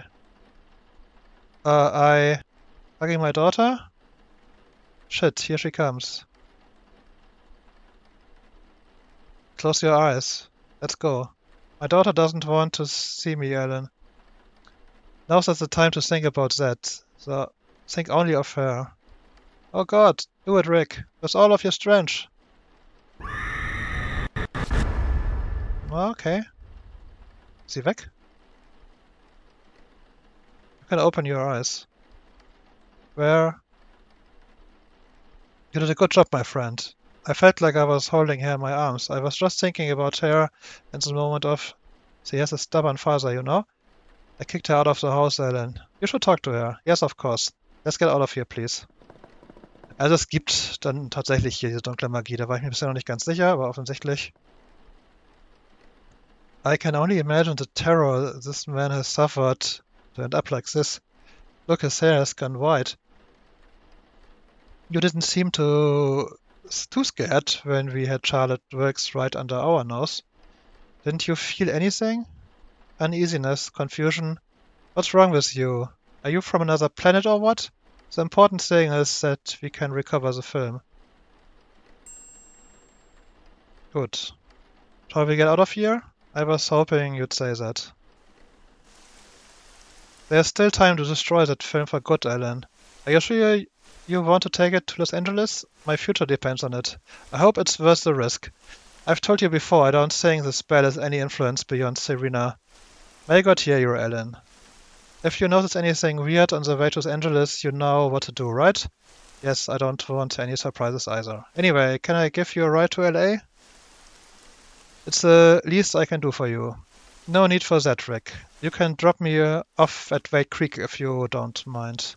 From there, I'll take a bus to LA. Sure, whatever you want. It was a pleasure to meet you, Rick Bowman. I'm gonna miss you. Thanks for all the times you saved my life. I'll do it again, Rick.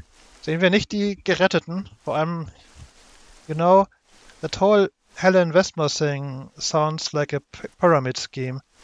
If it doesn't work out the way you planned and the scriptwriter thing doesn't suit you, I'll always be glad to have you as my deputy. You're really good at it. I appreciate it, but I'll pass. Too many surprises. Okay, Epilog. Ellen, my dear. How was the trip back? Vielleicht wird die da hinten zum Leben erweckt oder so. Oder sie da hinten ist. Irgendwas eine böse Überraschung gibt's ja noch. Good, very fast. Thank you, Helen. You're welcome.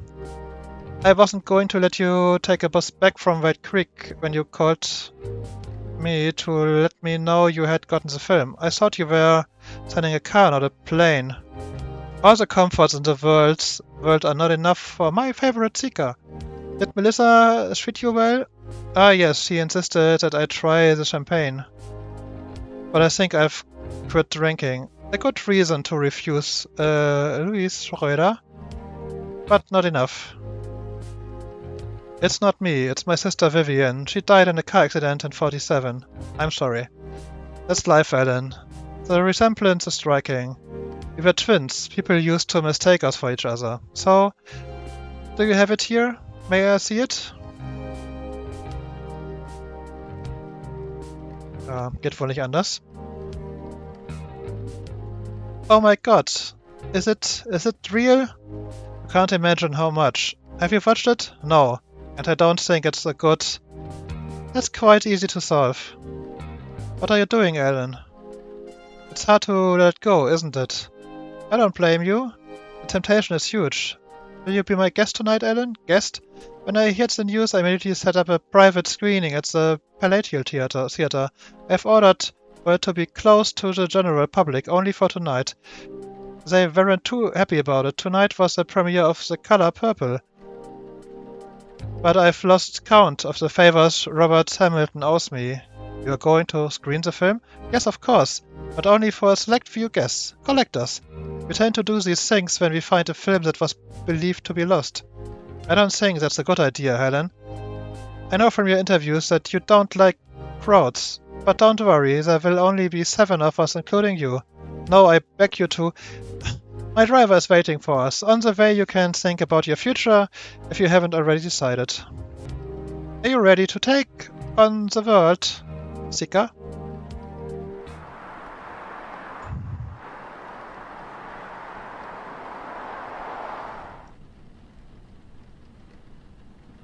Congratulations, Helen. I don't know how you do it, but you always end up getting the best seekers. I'm somewhat of a seeker myself. It has come to my attention that Hammer produced a version of Dracula in 44, and due to copyright issues, they kept it boxed up. Oh, Todd, that's a miss. So was Keller's lost film. Could I borrow Mr. Goldberg for a few days? He will surely be able to certify whether it is a hoax or not. I don't own Mr. Goldberg, and I believe that as of tomorrow he will be very busy being one of the major shareholders of 20th Century Fox. Well, that's a pity. You always retire them without giving us the opportunity to benefit from their services. See you later, Todd. My pleasure, Helen. Mr. Goldberg. Did you like that, Ellen? What? Owning a majority stake in 20th Century Fox? Or perhaps Paramount? So you wouldn't have to put up with guys like Barry Landau telling you what the studio should produce? Ellen, are you here? Yeah, sorry. No, I still don't know. Ah, der Typ jetzt? My mouse sends here congratulations, Helen. David, I don't think you were coming. Yeah, I didn't think you were coming, glaube ich, hat sie gesagt. I would not miss this event for anything in the world. Also, you know, I would have liked to be the host. You could have been if Mr. Goldberg had crossed your path instead of mine. By the way, let me introduce you, David. This is... Yes, we know each other. Are you here alone, Mr. Ross? Where's your friend? What was his name? Tom? Ah, I'll see you later, Helen. That guy Goon followed me all the way to the arena and tried to snatch the film from me. I'm so sorry, Ellen. I should have warned you about him. David tends to play dirty, but you were able to overcome all the adversities. Well, it's time. I know that for some reason you don't want to watch the movie. I'm not going to do it either. I have all the time in the world to watch it whenever I want. I'd rather enjoy the envy on my competitors' faces during the screening. Stay here, Alan. I present the movie and get back to you.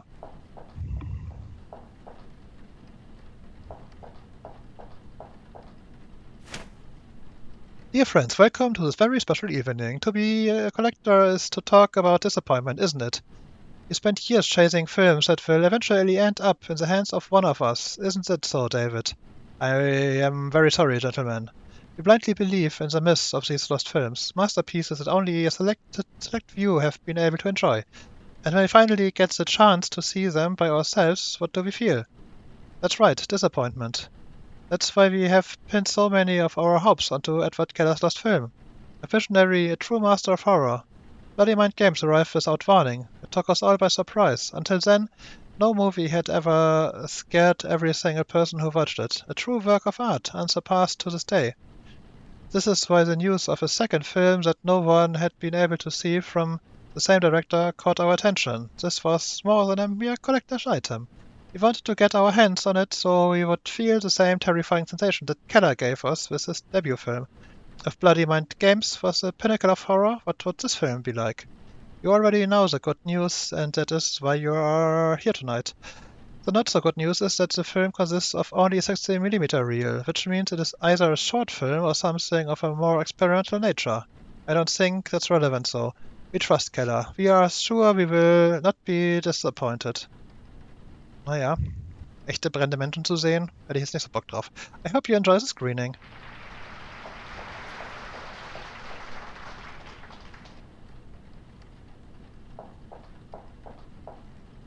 And now, let them enjoy the movie. Be sure to watch their faces. That will be the real show. Oh oh. Irgendwas mit den Faces jetzt passiert.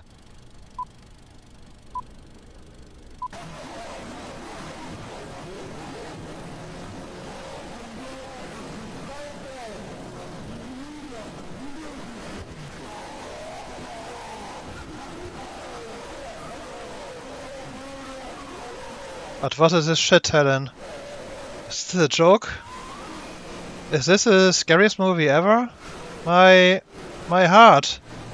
Turn on the lights and call an ambulance. I think Ashby is having a heart attack. Oh god, my head is going to explode. I can't bear the pain. What's happening? My head. Helen. Help me, Ellen.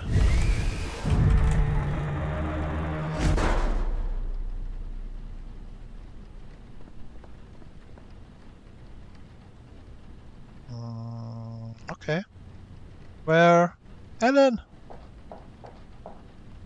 I've been walking in the dark for hours. I don't think we are in the Palatial. We have to... Ellen! Helen! Helen? What? Is this real? Keller, you finally got it, you son of a bitch. Okay, ich hab ein Achievement bekommen. Okay, jetzt ist ja noch das Finale. Ich habe keine Items mehr. Okay. Remains. Anschauen. Several skulls and ribs protrude from a grotesque mass of body flesh. Benutzen. Without a second thought, you reach into the rotting remains of human flesh. You find nothing. Okay. Das ist sich dann also nicht so gelohnt. blood. Anschauen. Perhaps it is part of the machinery that sucks the blood out of Paul Ashby. Ach, das ist Paul Ashby. Nutzen. You can see a metal hole in each slot. Something must have fitted in there. Fontaine, anschauen. As you approach the fontaine, you hear a faint tinkling sound in the background. You suspect that it is something made of glass. Shit. It's hot, isn't it? What kind of madness is this? No one touches my blood. Okay. Paul Ashby, anschauen. A few minutes ago you witnessed Paul Ashby, the owner of the largest chain of movie theaters on the West Coast, settle into one of the seats at the Palatial Theater. Now his mutilated body is connected to that strange machinery that seems to be extracting all his blood and organs. Kann ich mit ihm reden, tatsächlich? Who is there? What have they... My God, what has they done to you? Nobody has done anything to me. It was me. I've always been terrified of blood, and this place knew it. After many years of torture, I've managed to overcome my fear. Look at me. I am the blood. How can I help you? Do you want to help me? Don't turn off the machine. How did you manage to overcome your fear? Becoming what I feared the most. But this place always has an ace up its sleeve. I live in terror that the machine will stop working. Can't you see? He always wins. What do you mean by he? You don't know him yet? Lucky you. But not for long. Even if you don't know it yet, you are doomed, just like everyone else. There's no way out. Do you hear me? There isn't. I'll go for help. Haven't you noticed yet? No one can help us. Okay. Seeker. Why? Why are you so calm? Why aren't your nerves shattered? You look just as you did when I saw you and Helen at the Palatial Theater. That was a long time ago. What's happening here? I know it's a nightmare, but it looks real, doesn't it? Because it's real. It's not a dream. There's no way out. I have been looking for one for years. I have to end this. Come down from there, please. We can find a way to... Did you not hear what I said? There isn't. I'd rather die than run away from my father forever. He is here. He is not dead. Warte mal, sein Vater? He wants to finish what he started. We can... Okay. Damn it, what's going on here? Was ist das? Fragezeichen. It is a strange square piece that emits a pulsating glow. Nutzen? Achso, ich hab das jetzt. Ich dachte schon kurz, ich hätte einen Fahrstuhl gerufen. Creature?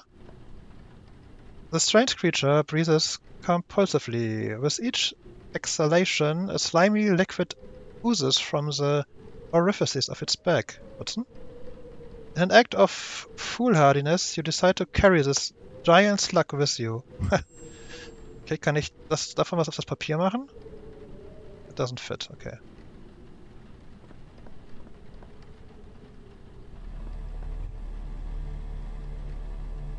Goldberg, you have to kill me!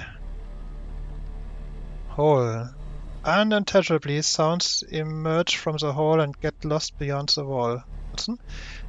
As you get closer, you sense something moving in the darkness and try to adjust your eyesight to it. You can't make anything out, and maybe it's better that way. Control button, anschauen. Push the button if you want to access the elevator. Oh, das geht auch direkt rein und fährt, das wollte ich eigentlich nicht.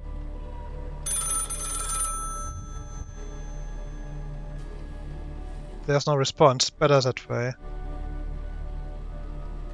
Ja, wo bin ich denn gerade?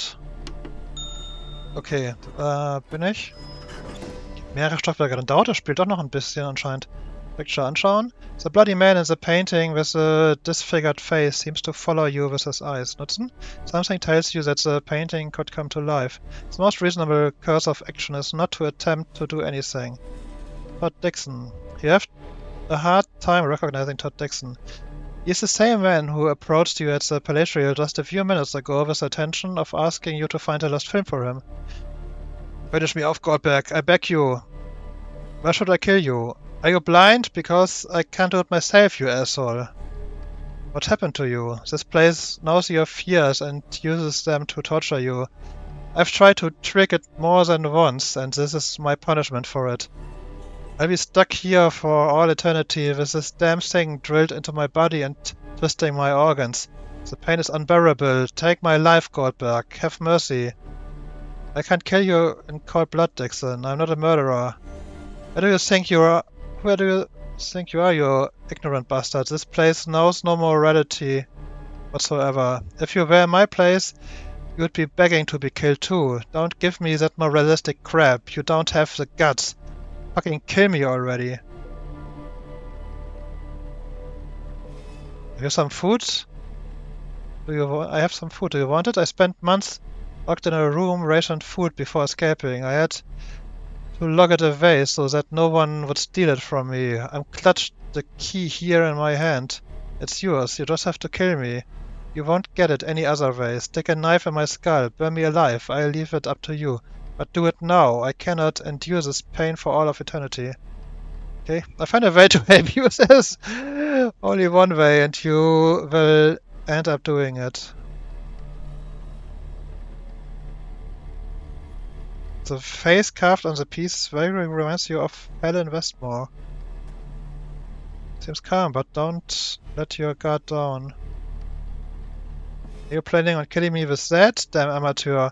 Hasn't this place taught you anything? Okay. Ach so, okay. Hier geht's sogar auch noch weiter. Okay. Right, middle und left. Ich speichere erstmal. Alter, ich dachte jetzt, ich könnte jetzt bald fertig machen, noch ein bisschen Film gucken und so heute Abend, aber jetzt geht mir schon wieder die Zeit aus, weil es dauert wohl doch noch ein bisschen. Left Terminal anschauen. David Ross' name is written on the plaque at the top. Middle Terminal. There's something written on the plaque at the top, but the embossing is so worn out that it's impossible to read it. Right Terminal. The name Helen Westmore is written on the plaque on the top. Okay, wenn ich die jetzt benutze. There's a square-shaped slot in the center. The slot is missing a piece. There's a square slot in the center. Okay.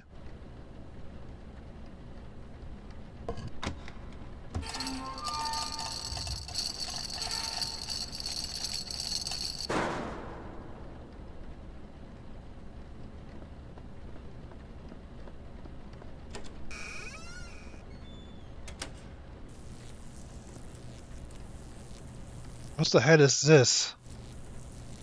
That voice, Ellen? Helen? In here. No! Don't take one more step. It hurts. Keep out of sight. What? If the Watcher's eyes detect you, the spikes in the sacrifice will be pushed even deeper into my body. I'm sorry, Ellen. I will find a way to get you out of there. I promise. Okay, was haben wir hier? Plant. There's a rusty dagger stuck in the potting soil. Okay, nehmen wir mal, damit können wir den Typen töten. Picture. You've seen this painting before in Helen's building on Shaland Road.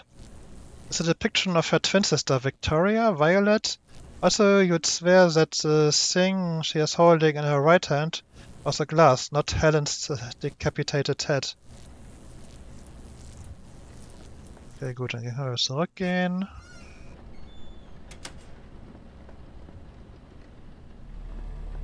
Ihn können wir ermorden. You have many things, Alan, but not a killer. Fucking coward! Was, das geht nicht? Gut, dann fahren wir mal Fahrstuhl.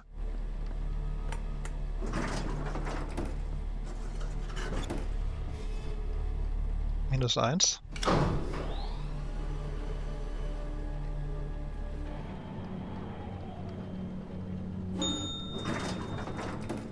Wie groß ist denn dieses Spiel hier noch? Okay, refrigerator.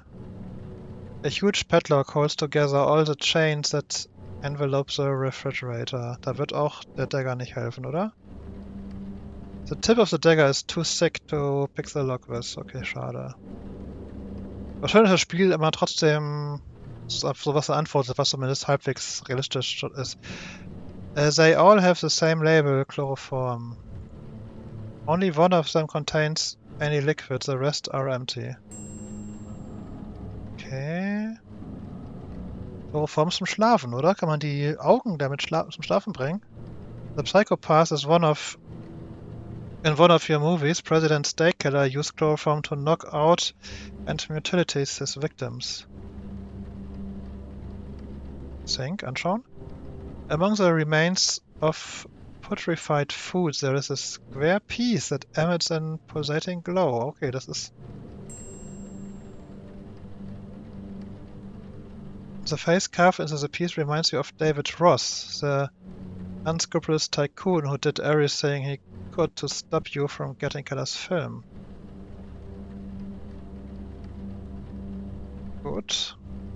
Kitchen, anschauen. You look through the glass. Something exploded inside, covering the oven's wall with blood. Watson? There's no gas. Cabinet, anschauen. You hear someone breathing inside. Watson? Well, what are you doing? Find another place to hide. How did you get here? I didn't see you at the Palladium Theater.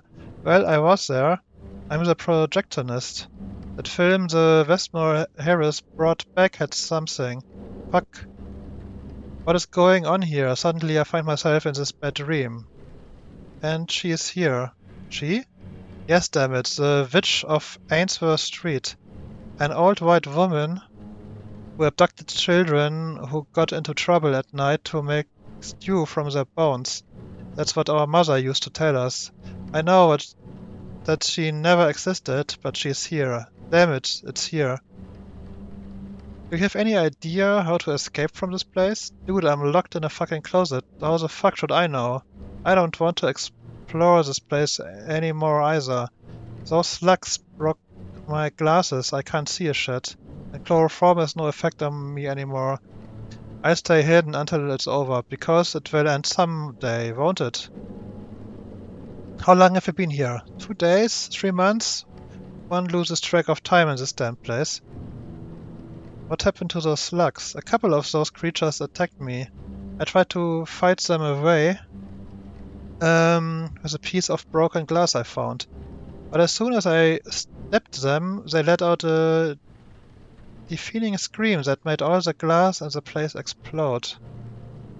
Even the ones in my glasses. Be careful if you hurt them. That evil cry is their way of defending themselves. Okay, das ist nochmal gut zu wissen.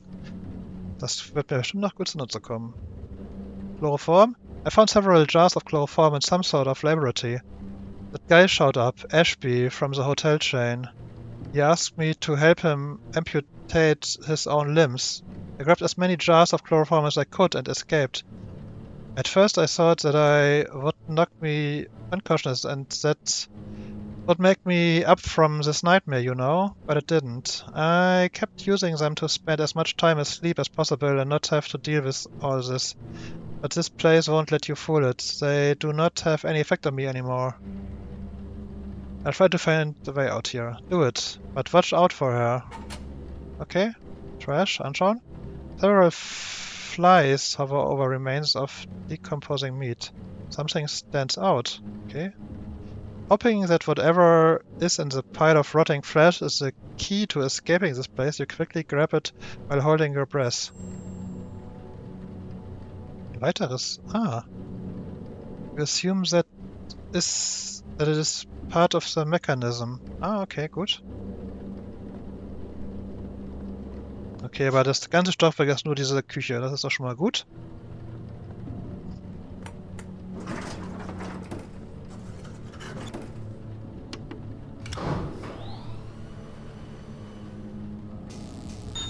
Oh, okay.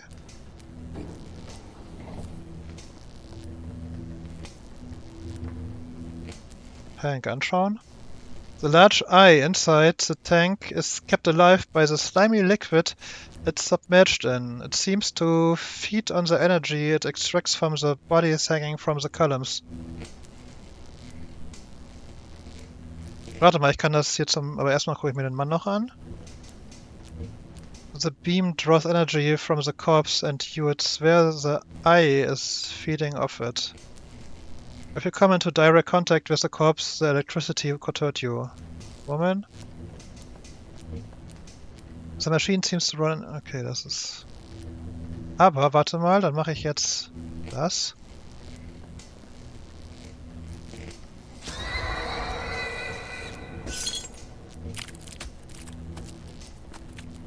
Let her go, you don't need her anymore. Thank. You will need something stronger than a few blows to break the glass completely.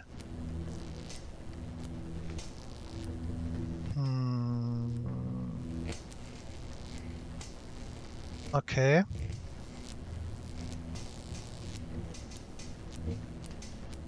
Erstmal dahin gehen. Der mittlere von den Sockeln bin wahrscheinlich ich selber, ich sehe da schon kommen.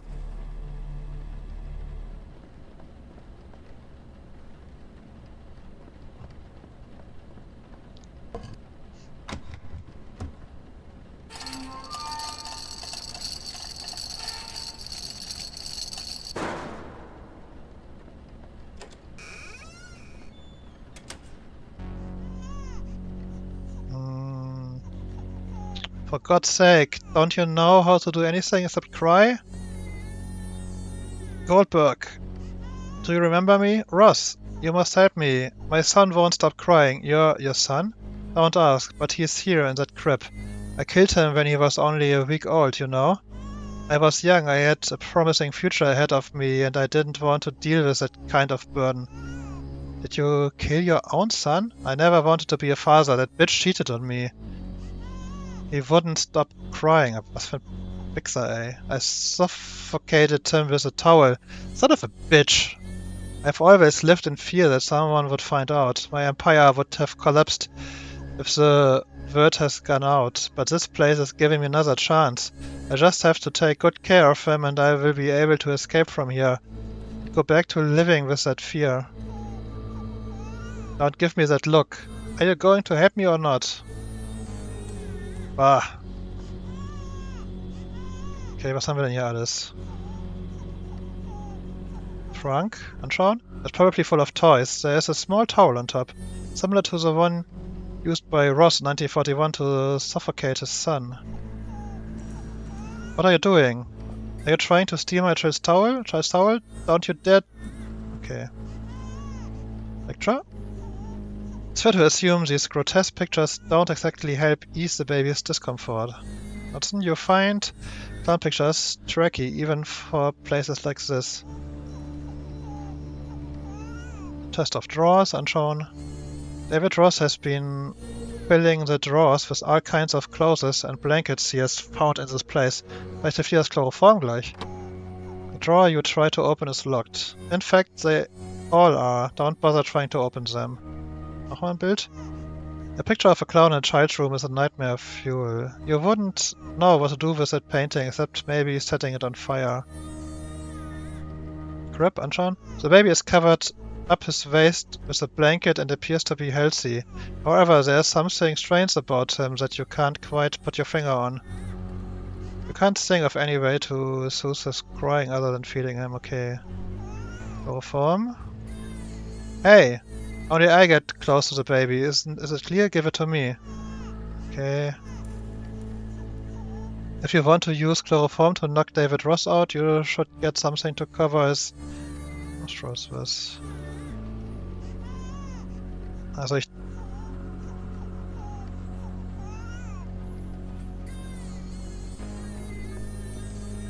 Ross? Did you kill your own son? Are you serious?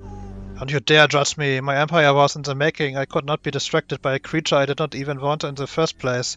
You're nothing more than a murderous bastard. You have no idea. I had to focus on my business. Does that seem wrong to you?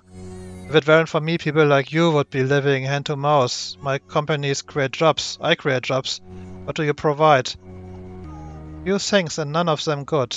But I don't kill babies, so fuck you and your condescendants. Why is the baby crying? If I knew, I wouldn't have to put up with his crying. Maybe he's hungry. There's no food in this place. I have seen pieces of meat, and even if they weren't rotten, I swear they didn't come from animals. Do 1-week-old babies eat meat? They have no teeth. Right. I should know that kind of stuff if I want to be a good parent. Help me find something to feed the baby. Aren't you the best seeker? You didn't get me Keller's film, so in return I demand that you help my son. You demand? I'm not used to my request being refused. Find something now! Have you tried anything to stop him from crying? Do you take me for an idiot? I've done it all, except feeding him. What do I feed him in a place like this? What is that crumble bar for? Where the hell did you come from, Goldberg? This place is full of danger. I must defend my son. May I borrow that crowbar? Crowbar? Damned leech. I'm sick of people coming to me because of my wealth. Are you one of them? Do you want to suck my blood too? Alright, a simple no would have been enough. I think there's something wrong with the baby's face.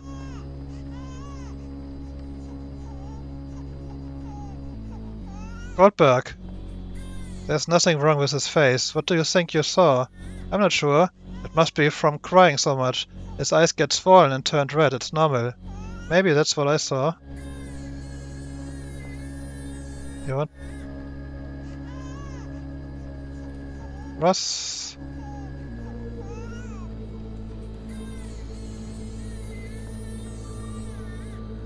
Kurz ist er da, ne?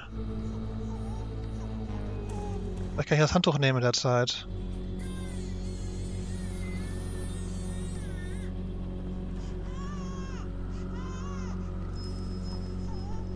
Ah ja, ich kann das Handtuch nehmen. Okay, gut.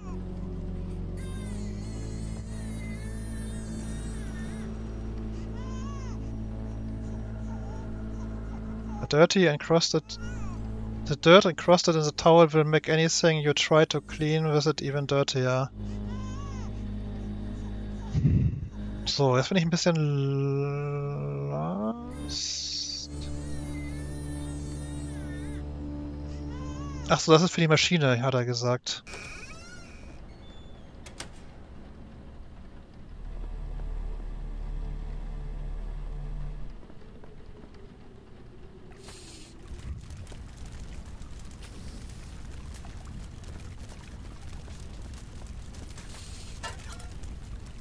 What was that?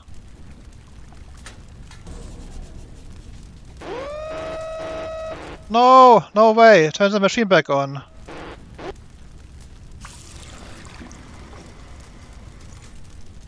Do you have any idea what you just did, you fool? Aye. Paul Ashby can barely finish a sentence. He has trouble breathing.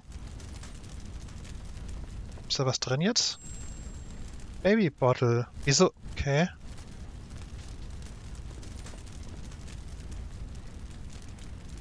Okay, den habe ich jetzt getötet. Ja, das ist okay.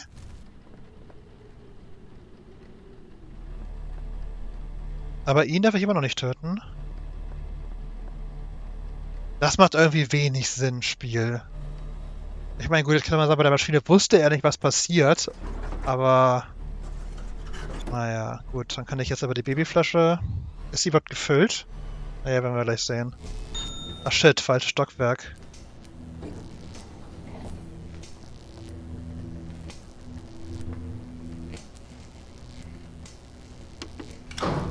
Ich hätte wirklich Fahrstuhl fahren müssen. Ich muss ja da links hin. Ich Idiot.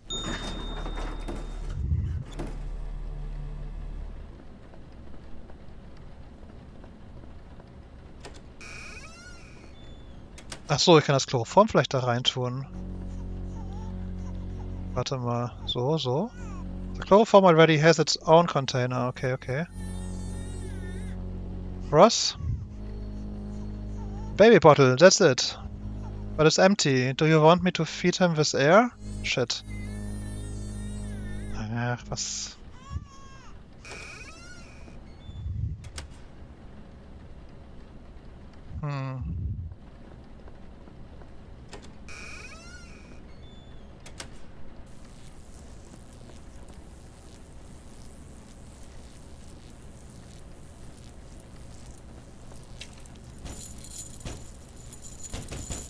Okay, sorry.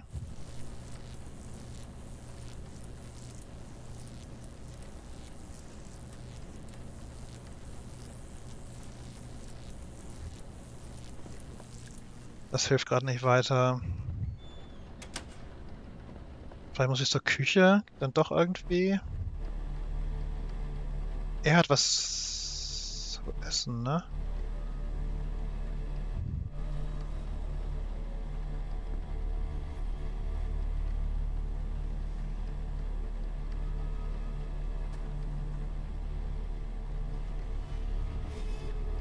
You need to make sure to block his nostrils so that all he breathes is chloroform. Achso, warte mal, was? Das mit dem Handtuch? You pour the entire contents of the jar onto the towel. You should hurry to use what you have just made. The liquid could dry out and lose its proportions. Was ist das? Okay, jetzt. What the hell are you up to? Take a deep breath. I don't want to sleep. This will not solve anything. Relax and breathe. You motherfucker, I will rip your heart out. I'm gonna... No, I don't want to sleep. Jetzt lässt er die Sache fallen. Okay. Das ist für den Kühlschrank, ne? Kann ich da auch vielleicht in die Flasche füllen?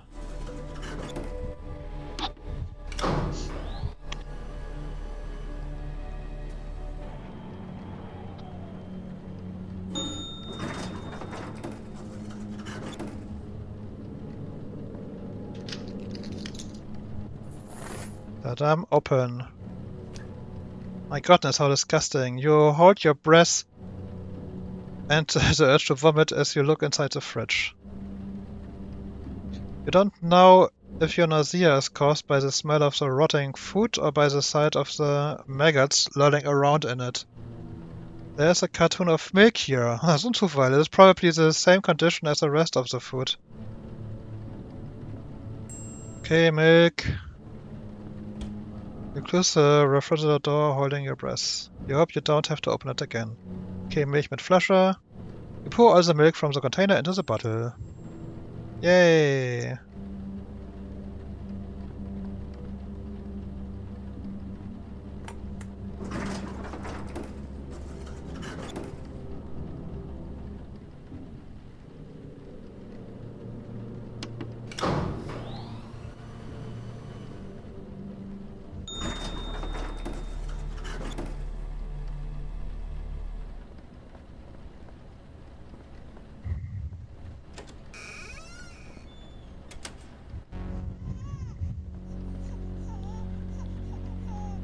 Ross, is it full? Yes. Yes, with milk. Give it to me. Hol this for me. Ah, jetzt gibt mir das Ding. Sehr gut. Damit kann ich dieses Glas vielleicht kaputt machen. Don't even think about leaving with the crowbar. Daddy's here. Stop crying, okay? Daddy's brought you something. Alright. That's what was wrong with you, right? You were hungry. Ich kann nichts machen. Okay, Goldberg, thank you for... What? Goddamn son of a bitch. See what you're making me do again? I did everything in my power so that you won't cry. I just... Go, Goldberg?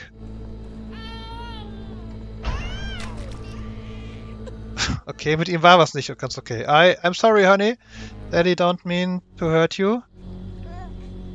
I know I said I wouldn't do it again. Will you be able to forgive Daddy again? Nein. Aber schon der Indiana Jones Effekt. I have nothing to do with this. I have to go. Ja, das ist gut. Jetzt habe ich die... Achso, das ist jetzt auch erledigt. Sehr schön. Mit der Crowbar kann ich jetzt das Glas, glaube ich, kaputt schlagen unten.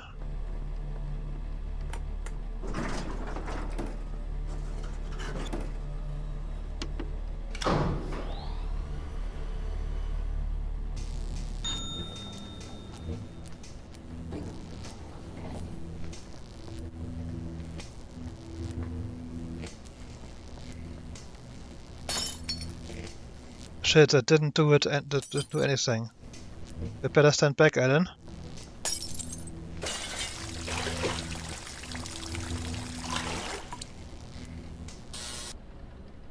Okay, jetzt gehen die Augen nämlich nicht mehr.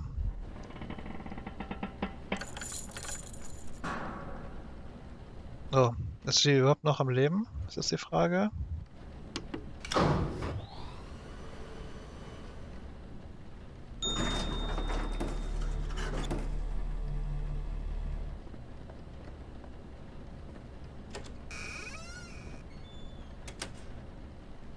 Oh, soweit so gut. Helen! Are you okay? No! Now that I'm free, Helen will come for me. You are. Ach, die ist die Zwillingsschwester. Oder haben sie damals ihre Identität getauscht beim Unfall? You are Helen. I'm not Helen. I'm not Helen. Listen to me. Let's try to get out of here, okay? I haven't found a way out, but there has to be one. I found this. I think it fits one of the terminals of a dark room. Yes, that must be the only one I haven't used. What do they do? Each one activate a different door. Wait a minute, how did you get here? Don't you walk through one of those... Didn't you walk through one of those doors? No. When we split up, Helen showed up and shot me right into that damn torture device. Helen showed up and shoved me right into the... Okay, Helen ist für mich super böse. Helen? Doesn't matter. Keep the peace. Du bist so begriffsstutzig, ey. Keep the peace and let's go see where that door leads us. Okay. Geht schon wieder automatisch weiter. Oder was? Helen?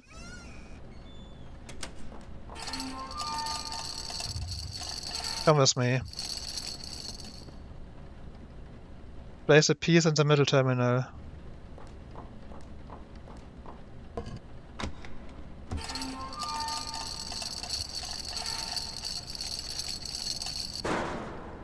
Come on. So, jetzt aber wirklich der Grand Finale. Helen, I don't know if that's a good idea. There's a pentagram on that door. I think it's a warning. Where are we, Ellen? Wobei sie meinen Namen kennt. One of the founding members of Mother Earth's Search mentioned that Keller had found a cursed book. When he read it, everyone in the room had hallucinations about a place like this one. Keller wanted to replicate that incantation in his film, and he succeeded. Are we inside Keller's film? How did you dare bring it to me? I didn't know this was going to happen. I warned you not to screen it. But it's my fault. I should have burned it when I had the chance. Ja, ach was. Ach was. Let's go through that door. I don't know if it's a way out, but we have no choice. We don't know what's behind it. And I don't have the strength, Ellen. I'm very scared. Take this dagger. It'll make you feel safer. We will manage to escape from this place. But I can't do it without you. Are you ready? Come on. Don't fall behind.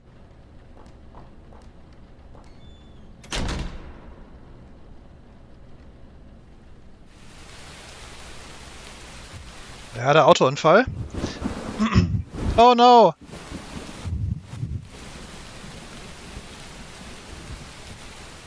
This cannot be happening. Please, not again.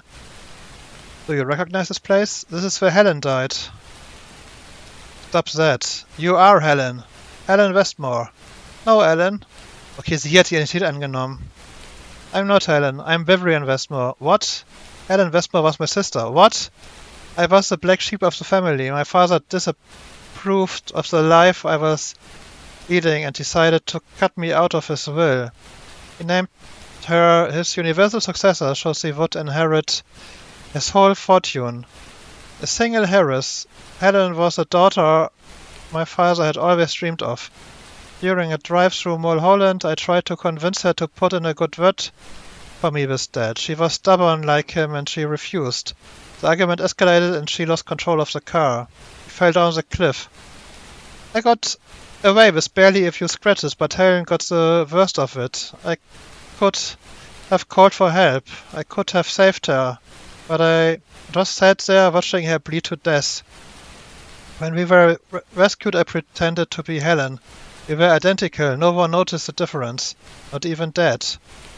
I learned to behave like her, to speak like her. For years I lived in fear that someone would realize that I was not who I said I was.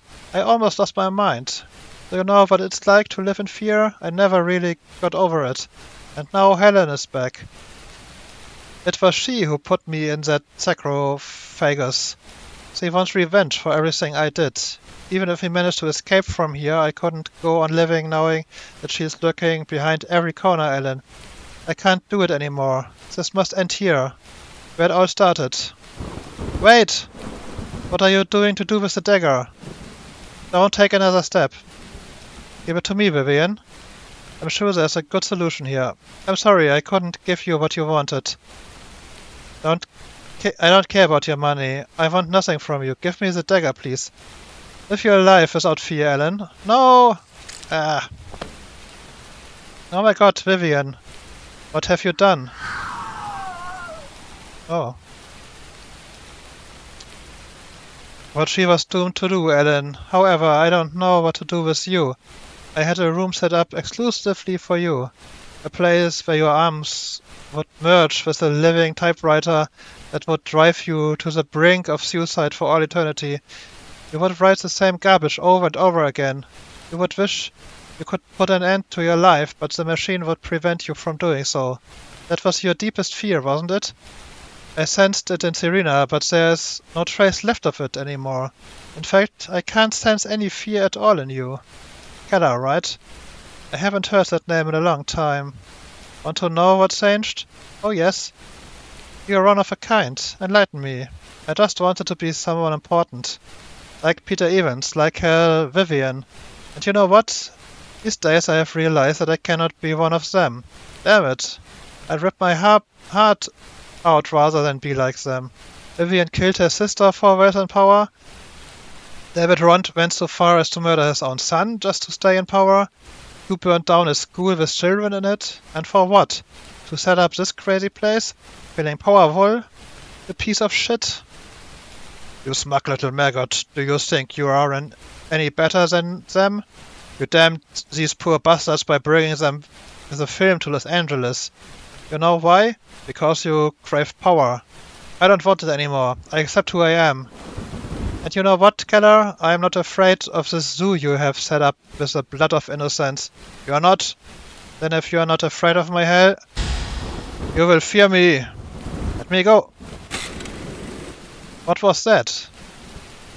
It looks like the screening of your film is coming to an end at the Palais. You are done for, Keller. You stupid bastard! You think that's going to stop me? I have had enough on these poor souls to be able to transcend these walls. I'm going to tear you apart in the real world, Ellen. See you on the other side.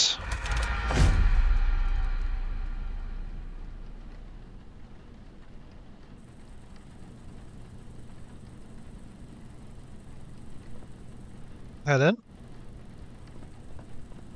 Helen? Are you okay? Fearing the worst, you take Helen's pulse. Nothing. She's dead. Shit. Help. I need... You can barely see the row of seats with the light from the projector in your face. With some effort, you get a glimpse of the spectators. They are all still in their seats, dead. Some of them have their hands clutched to their chest in agony from the heart attack that killed them. Others keep staring at the screen with their eyes popping out of their sockets. They all have one thing in common, a grimace of absolute terror on their faces. Okay. Exit. Oh, okay. You head for the exit with the intention of going to the nearest police station to report the incident. But what are you going to tell them? That a horror movie has trapped several millionaires inside it and killed them? It's not a good alibi, Ellen. In fact, no matter what story you make up, you will still be the prime suspect in the deaths of all these people. The wisest thing to do is to leave the Palais as quickly as possible and forget you were ever here. I'm sorry, Helen. Ellen! What?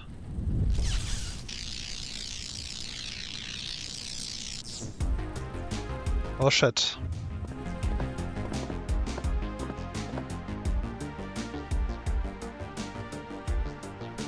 Why are you stopping? Get out of this damn place. Okay, können wir wieder speichern auf jeden Fall. Wo ist das? Don't waste time. Posters won't help you escape vom Keller. Okay.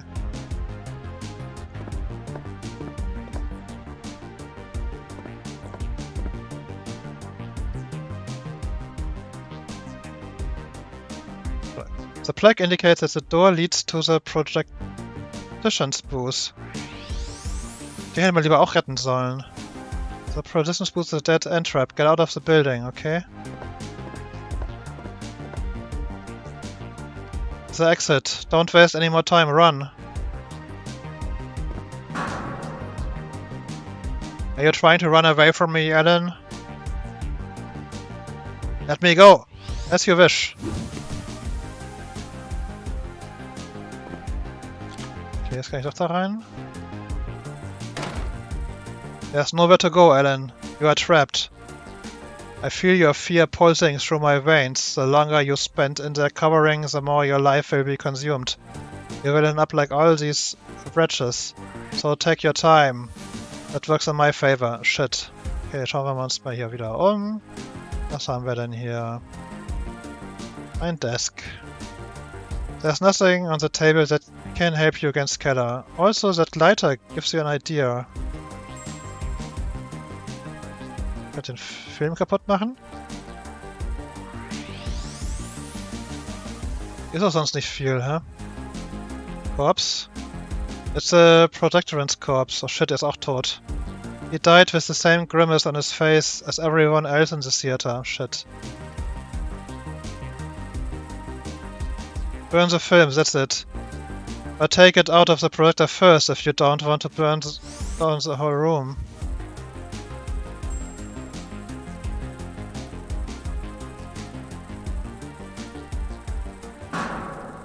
No! If you do that, everything I've built will disappear. I will disappear. Ja, genau darum. So geht's ja auch. That's the idea, you son of a bitch.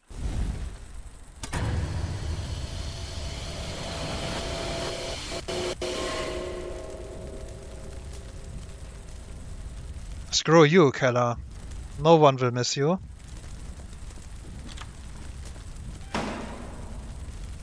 Und? Ein Credits oder?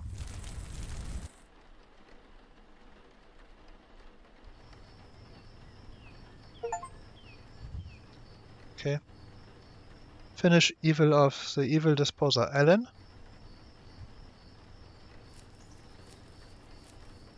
Vicky, what a surprise. Joe told me I would find you here. He said you were back and that you looked different, as if you had seen the light. I had to see for myself. A lot has happened lately. Who is in that grave? Peter Evans. The producer? Yes. The guy at the cemetery told me that no one has come to visit him. No one attended his funeral either. You know, Vicky, I've spent these days in the company of people whose lives I admire. All of them were awful human beings. I have wasted a lot of time and energy chasing a lie. Damn it. I regret not having noticed it sooner, and I regret being so dumb. I must be in your good graces if that's the only word you can think of. So, how are you? Joe says you haven't been around in over a week.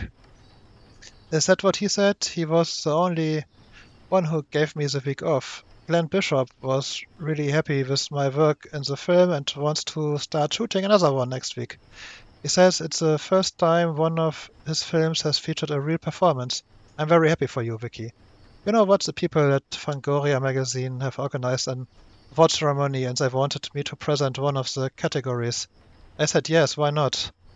Is that why you are looking so snazzy? Ah, yes, this. Apparently someone forgot to tell me that it's an informal ceremony and there's no dress code. Christopher Ruskin will be there. I think I can convince him to cast you in Lunatic 2. I really appreciate it, Alan, but you are already tried. I'm going to pressure him this time. If he doesn't hire you, I'm walking away from the production. So, shall we? Oh, Alan, Joe was right. You do look like a different person. Maybe. I just had to go through hell and back. Let's get out of here.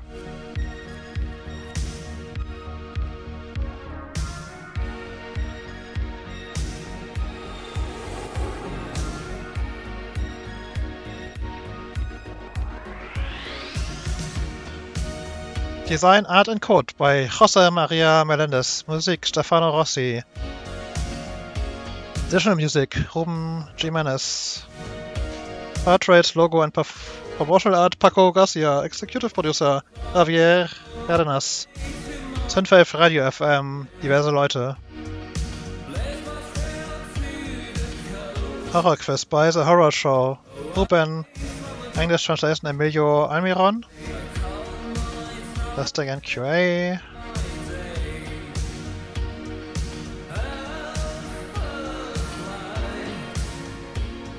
California.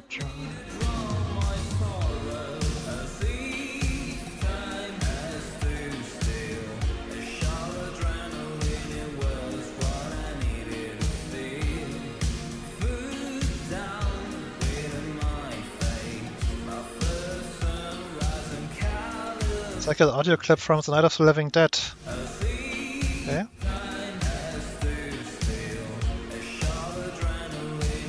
The AGS Community. AGS ist das. Hat doch irgendwas auch mit Point and Click-Adventure zu tun. Ach, warte mal, Adventure Game Studio, okay. Das ist so ein Tool, glaube ich, ne? Press any button to go back to the menu. Ich kann auch noch ein bisschen die Musik auch weiterlaufen lassen. Also, ich fand es ein schönes Point and Click-Adventure. Es hatte, also am Anfang die ersten fast 2/3, würde ich sagen, war es eigentlich kaum ein Adventure, sondern eigentlich ganz viel nur Gelaber.